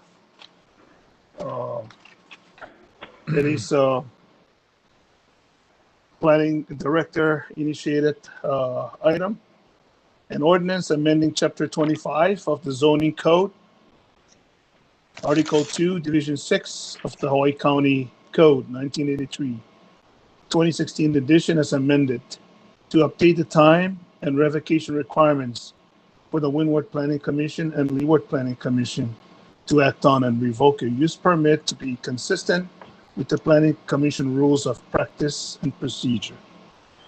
So staff, can you go ahead and make the presentation? I believe Tracy's gonna make the presentation. Yes, I will. Thanks, Tracy. Thank you, Chair. Let me get my screen ready for you.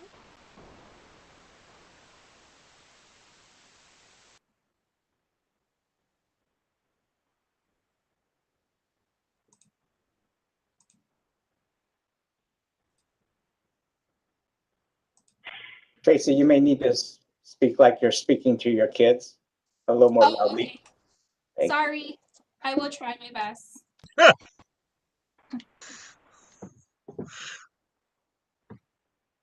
Can you all see my screen? I can see you. You can see me. Okay. Let me get it back up. Do you need help? Yes, please. Why is it not showing me? Oh, here. There. Okay. Sorry, can you all see my screen now? It's coming. It's not there yet. Okay. There it is. Now this is. Okay, now we can. Thank you. Yeah, I have a request though. Is there some way to just show the screen and not the preview on the side? Yeah. So go to the top and hit stop sharing. Okay. And then hit share again and go to the one that's the full screen. It has that. That's the one that I keep on going to. Let's see.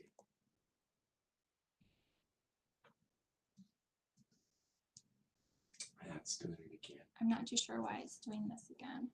Okay. Sorry, guys. Please bear with me. Okay.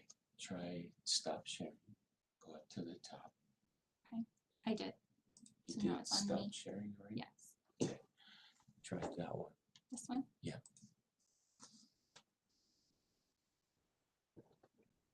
Okay. There you go. You're on. Okay. Sounds good. Thank you guys so much for your patience. Good morning, Chair and members of the Planning Commission. As the Chair mentioned, this is a Planning Director initiated amendment relating to the time and revocation requirements for use permits. If you have any questions, please feel free to stop me at any time for clarification. Can you all see my screen? With this bill, the Planning Director is proposing 4 amendments. These amendments are to change the zoning code language with the language that is in the current Planning Commission rules of practice and procedure. 3 of the 4 proposed amendments of this bill are within section 25-264 of the Hawaii County Code. The proposed amendment number 1 will remove the requirement that the commission shall either approve or deny a use permit application no later than 60 days after the close of public hearings, or allow for a longer period as long as the commission is in agreement with the applicant. To address comments that were provided in earlier testimony received by the department, this proposed amendment will allow for a longer time period for the commission to either approve or deny an application. This is not shortening the time period, in essence. Proposed amendment number 2 clarifies that the commission can add conditions of approval that are not limited to the hours of operation in terms of the use permit. And the proposed amendment number 3 clarifies that if the commission fails to render a decision on a use permit application in the required time, it is deemed approved unless an extension is agreed to by all parties and a contested case hearing pertaining to the permit is pending before the commission, replacing the broader written objection language in the current code. Now, you should have received an amendment to this section, which reflects what was suggested by the Windward Planning Commission at their October 15, 2020 hearing. The director thought this was an appropriate amendment for the automatic approvals. Therefore, we added the language, unless an extension is agreed to by all parties. All of the proposed amendments are shown on your screen.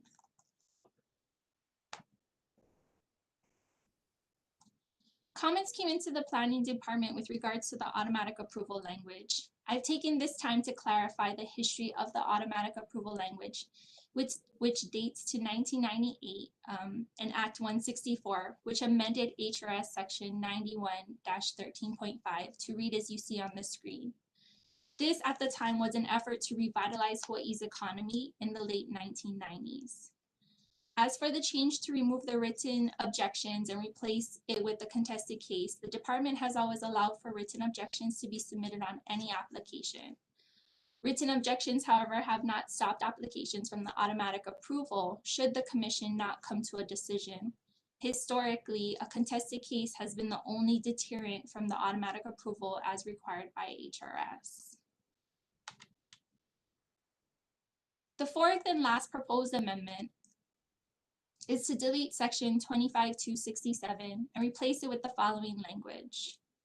Section A now gives the director the authority to administer revocation of use permits when requested by the permit holder. Section B is the process in which the commission shall revoke a permit when requested by the director. Section C explains that written notice shall be done by the director to the permit holder. And lastly, Section D is the process to appeal the director's revocation. These proposed amendments are again to provide consistency with the code and our current Planning Commission rules of practice and procedures. The Planning Director is recommending that the Planning Commission send a favorable recommendation to the Hawaii County Council for these amendments. With that, that concludes my presentation and I can open up the floor to any questions. Thank you, Tracy. Any questions for Tracy from the commission?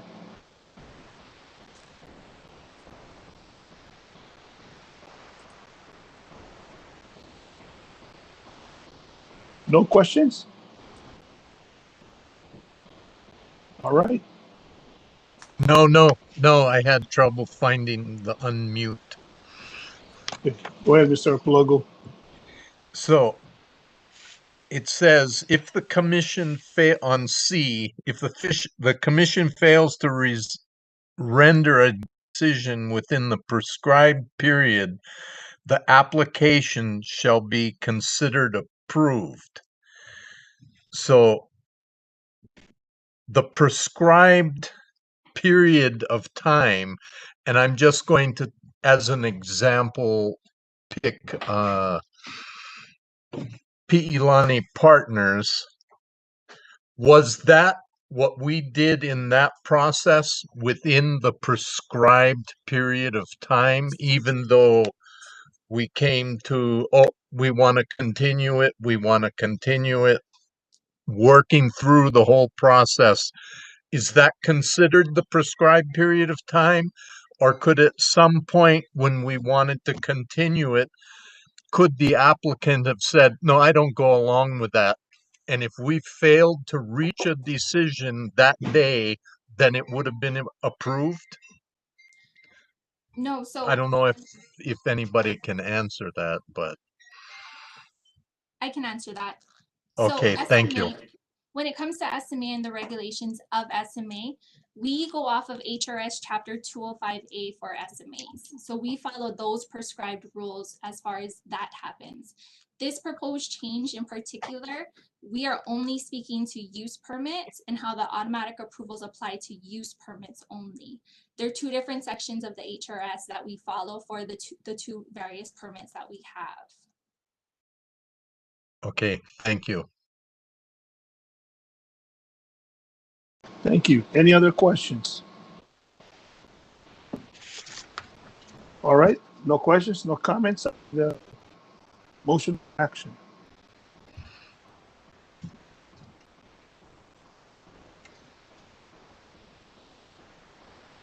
Mr. Chair, I'll make the motion.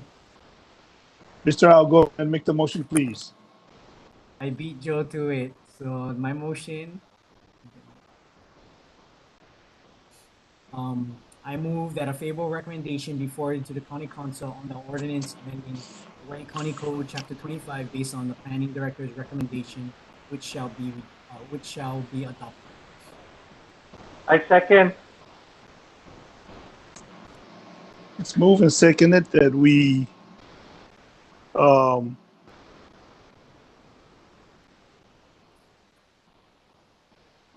adopt the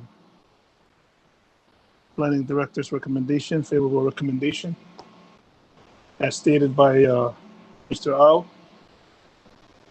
Any discussion? Chair Rafferty, I have a comment or a question for staff. Go ahead, Mr. Au. Understanding this agenda item also has to go to the Leeward, right? Is that correct? Has to be approved by the Leeward and Windward, and then it goes to the county council. Is that a procedure for this change? So this amendment actually went to the Leeward at their October 15th, 2020, which is why there was also that amendment that we had sent to the commission, that additional amendment that basically said unless an extension is agreed to by all parties for the automatic approval, because that was what they recommended after October 15th. So after this, it will go straight to county council.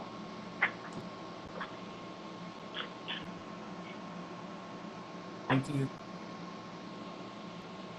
Any other discussion? All right, staff, can you take the vote by roll call, please? Okay. Commissioner Au, Aye. Commissioner Aguinaldo, Aye. Commissioner Clarkson, Aye. Commissioner Vice Chair Ruplogo, Aye. and Chair Rafferty. Aye. The motion carries 5-0. Thank you very much. Okay, move on to the next item on the agenda. Another planning director initiated amendment.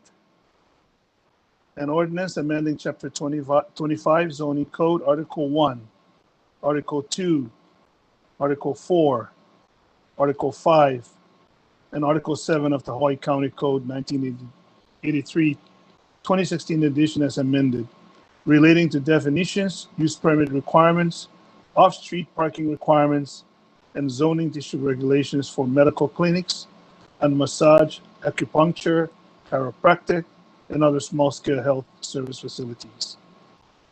So I understand Tracy again will be making the presentation. Thanks, Yes. Tracy. I will. Thank you, Chair.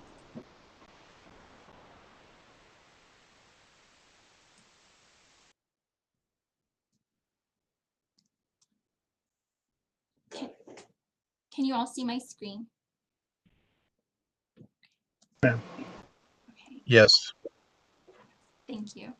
Good morning, Chair and members of the Planning Commission. As stated, this is a Planning Director initiated amendment to the zoning code relating to definitions, parking requirements, use permit requirements, and zoning district regulations for medical clinics, massage, acupuncture, chiropractic, and other similar health service facilities. The next slides will highlight 4 amendments that the director is proposing. The proposed amendments will ultimately create a process for these uses to come into the planning department and get any necessary approvals for. The director is initiating these amendments to our code to really open up the door and allow for these uses, as well as future similar health service facilities, to be able to come into the department as either a permitted use or one that will require a use permit.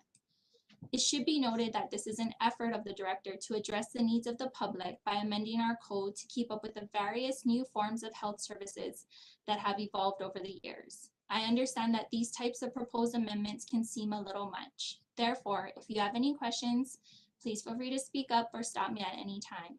Can you all see my screen?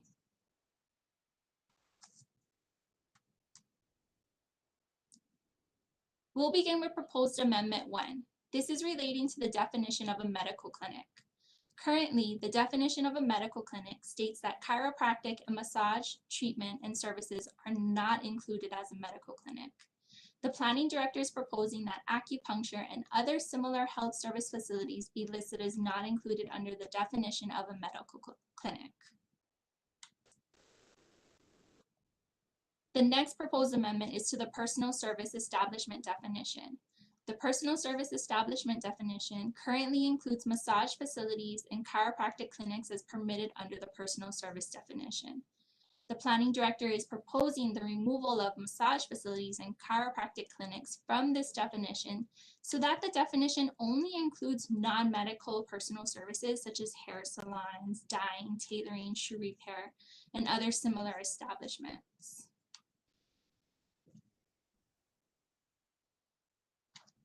The director has also proposed to remove and other similar uses devoted to the care of the treatment of the aged, the sick, or the infirm out of the hospital definition located in the use permit section because the department has historically considered these uses as medical clinics. While the planning director feels that these uses no longer fit in their current definition, the proposed amendment number 2 clarifies where these uses will be better suited, especially because the need for these uses are there in the community. Therefore, in this slide, the director is proposing that a use permit can be obtained for a medical clinic, massage, acupuncture, chiropractic, and other similar health service facilities in any of the zoning districts listed in the slides above.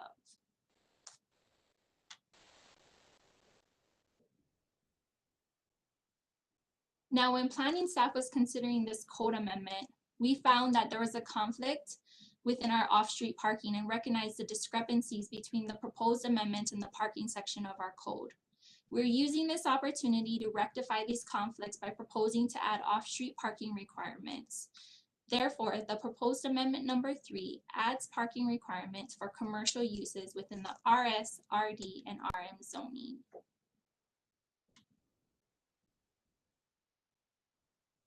The fourth and final proposed amendment is for zoning districts that a massage, acupuncture, chiropractic, and other similar health service facilities will be an outright permitted use.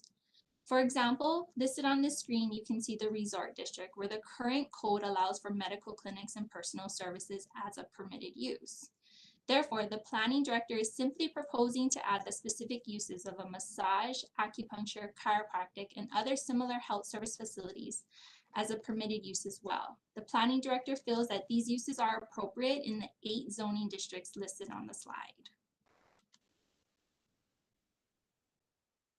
The purpose of these proposed amendments is to really better define these uses and clarify in which zoning districts these uses will be permitted by right or with a use permit. Therefore, the planning director feels these proposed amendments will ultimately create a process for these uses to come into the planning department and get any necessary approvals for. The planning director is recommending that the Planning Commission send a favorable recommendation to the Hawaii County Council for these proposed amendments. These proposed amendments were presented to the Leeward Planning Commission on October 15, 2020. The Leeward Planning Commission had concerns with the bill and they deferred this bill until their next hearing to allow for more time to think about their concerns. With that, that concludes my presentation and I can open the floor to any questions. Thank you, Tracy. Any questions from the commission to Tracy or our staff?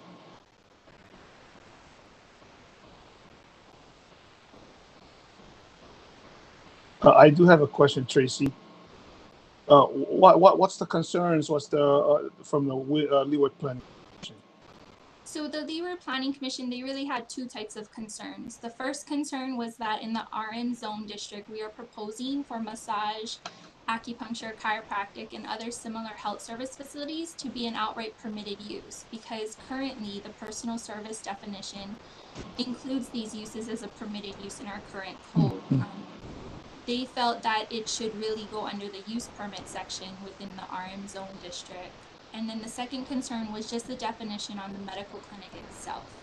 There were some concerns that it was too broad. Maybe it should be narrowed down as far as the specific types of medical services that shall be included. I do want to make note that at this time, it wasn't our intention to really redefine medical clinics. We are simply taking what's in our medical clinic definition and addressing some of the other uses that have come in and tried to claim themselves to be a medical clinic at this time, and put that hopefully clear distinction between medical clinics and massage, chiropractic, and other similar health service facilities. Thank you. Any other questions from the commission, the staff? Yeah, could somebody clarify for me what RM zoning is? Yes, RM is multiple family zoning.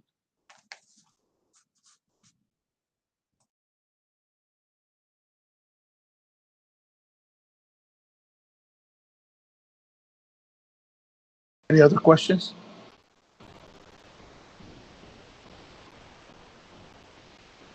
All right, if not, I need a motion for action.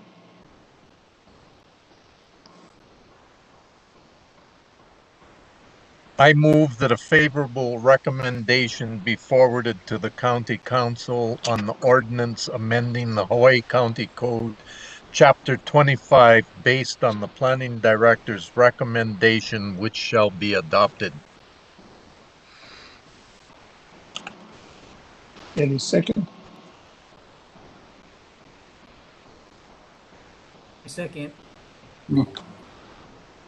It's been moved by Commissioner Replogo and seconded by Commissioner Au that a favorable recommendation be forwarded to County Council on the ordinance amending Hawaii County Code Chapter 25 based on the Planning Director's recommendations.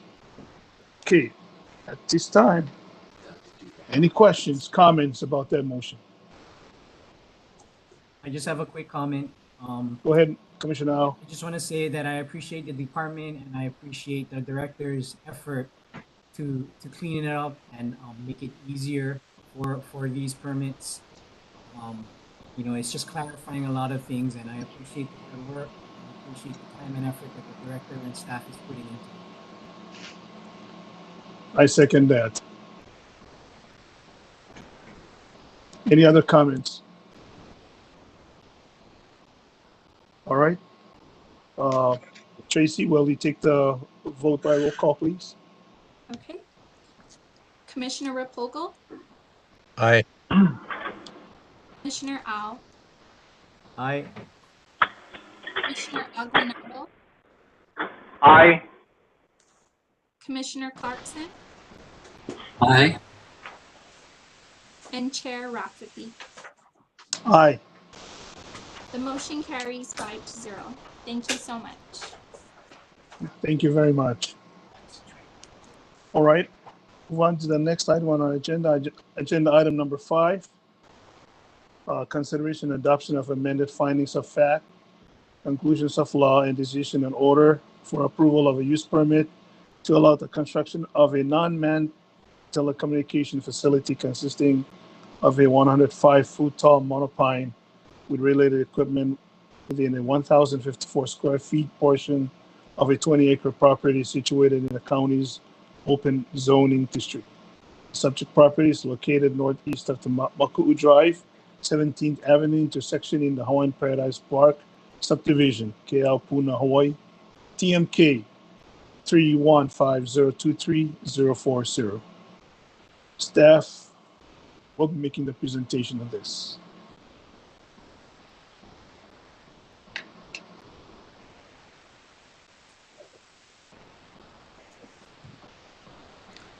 Aloha, Chair.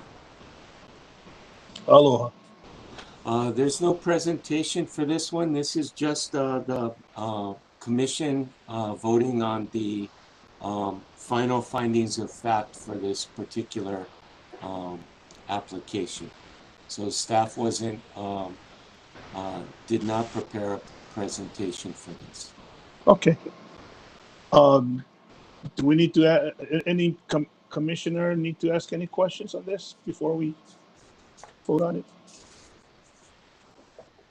I do. Tom, I have a question. Is this the one that was going back and forth at Maku, the community center?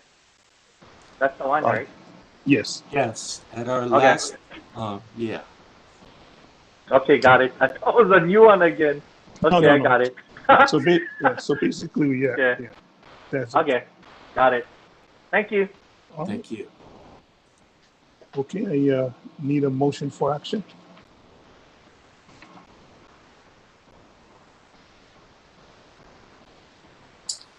I move to adopt the amended findings of fact, conclusions of law, and decision in order.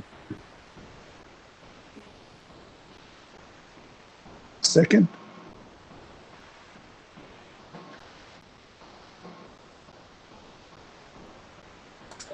I second. Thank you, Commissioner Au. All right, it's been moved by Commissioner Clarkson and seconded by Commissioner Au that to adopt the amended findings of fact, conclusions of law, and decision in order. Any questions, comments? All right, staff will take the roll call vote. Thank you, Mr. Chairman. With that, we'll take the motion. Commissioner Au. I'm sorry, Commissioner Clarkson. Aye. Commissioner Au. Aye. Commissioner Alguinaldo. Aye. Commissioner Replogo. I'm sorry, you're muted, Commissioner. Aye. Thank you. And Chair Rafferty. Aye. The motion passes 5-0. Thank you very much. Appreciate it. Well, right now, the next thing we need to, I believe you all received a copy of the minutes. Chair Rafferty, I am ready to make a motion. Go ahead. I move to approve the minutes of October 1, 2020 of the Windward Planning Commission meeting.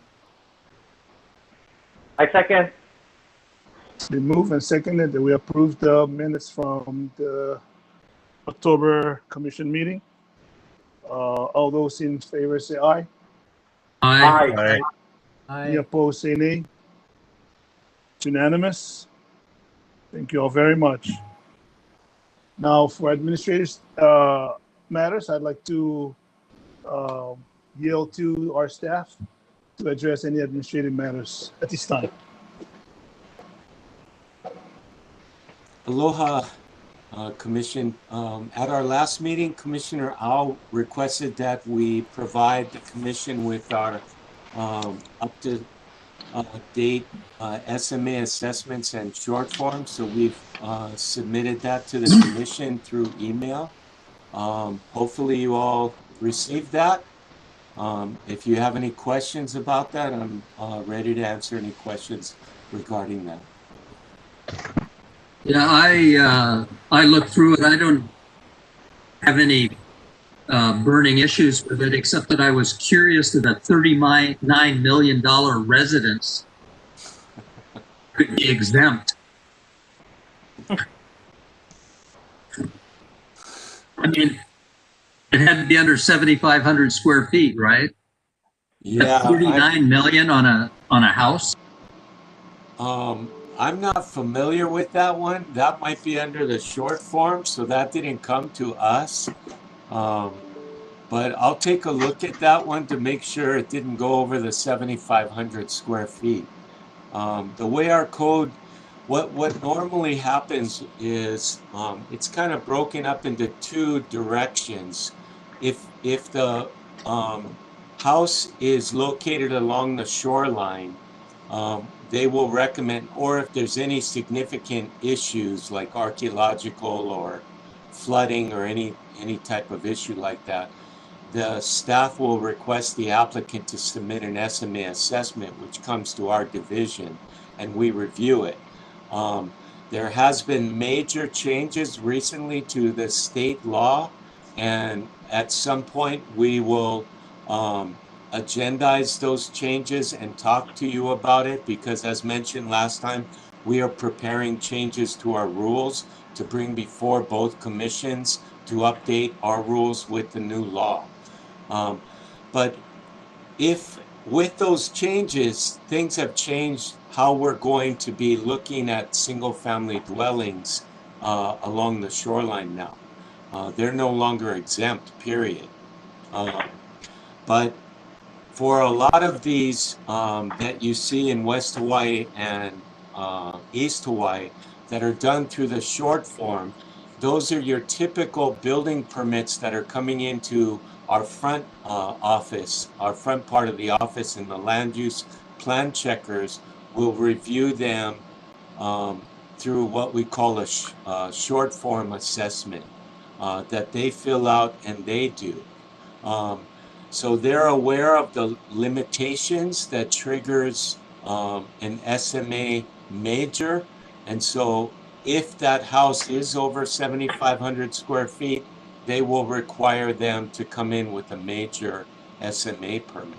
So apparently this house must have been under 7,500 square feet, but I will definitely follow up and make sure of that, because that is quite a lot of money for a house. Thank you for bringing that to our attention. Thank you very much. Any other comments from the commission? Staff, do we have any announcement? Just the main one that I just had mentioned is that we are in the process of again, doing some more amendments to our rules to be consistent with the recent change of 205A. Those probably will come, we'll have to prepare a joint commission meeting. It'll probably be early next year. I don't think we're going to make it by the end of this year. So a lot of political changes, so we'll see what's happening here. Looks like I don't know who our president is yet, but we know who our new mayor is, and we have some new council members. So some exciting changes. Thank you very much. I have a question. Go ahead. When we have this joint commission meeting to go over our rules, I can't remember, I think it was section 4, contested case hearing. There was a whole section that was still in process. Will that be brought up at that time as well? We can look at that and see if we're ready to go. We try to keep things separate. What we found is that the last time we tried to amend rules and we kind of bit off more than we could chew. We tried to make changes to a number of our rules that it seemed that it would be better that we take 1 or 2 rules at a time versus quite a large bit. But we'll take a look at that, Commissioner Clarkson, and see how close we are on Rule 4. I kind of recall we did make some changes to Rule 4 at our last hearing, but I think there were a few ones that we needed to revise, and we'll look into that. Any other comments, announcement, questions? Well, if there's none, I'd like to thank you, everybody, all the commissioners, for making the time for today's meeting, the staff for the time that you spent preparing for the various presentations that you're making today. I just want to wish everybody happy Thanksgiving and be safe. And at this time, I need a motion to adjourn the meeting. So move. I second. It's been moved and second that we adjourn the meeting. All those in favor, say aye. Aye. Opposed? All right. The meeting's you. adjourned at this time. Aloha. Thank you all. Aloha. Aloha.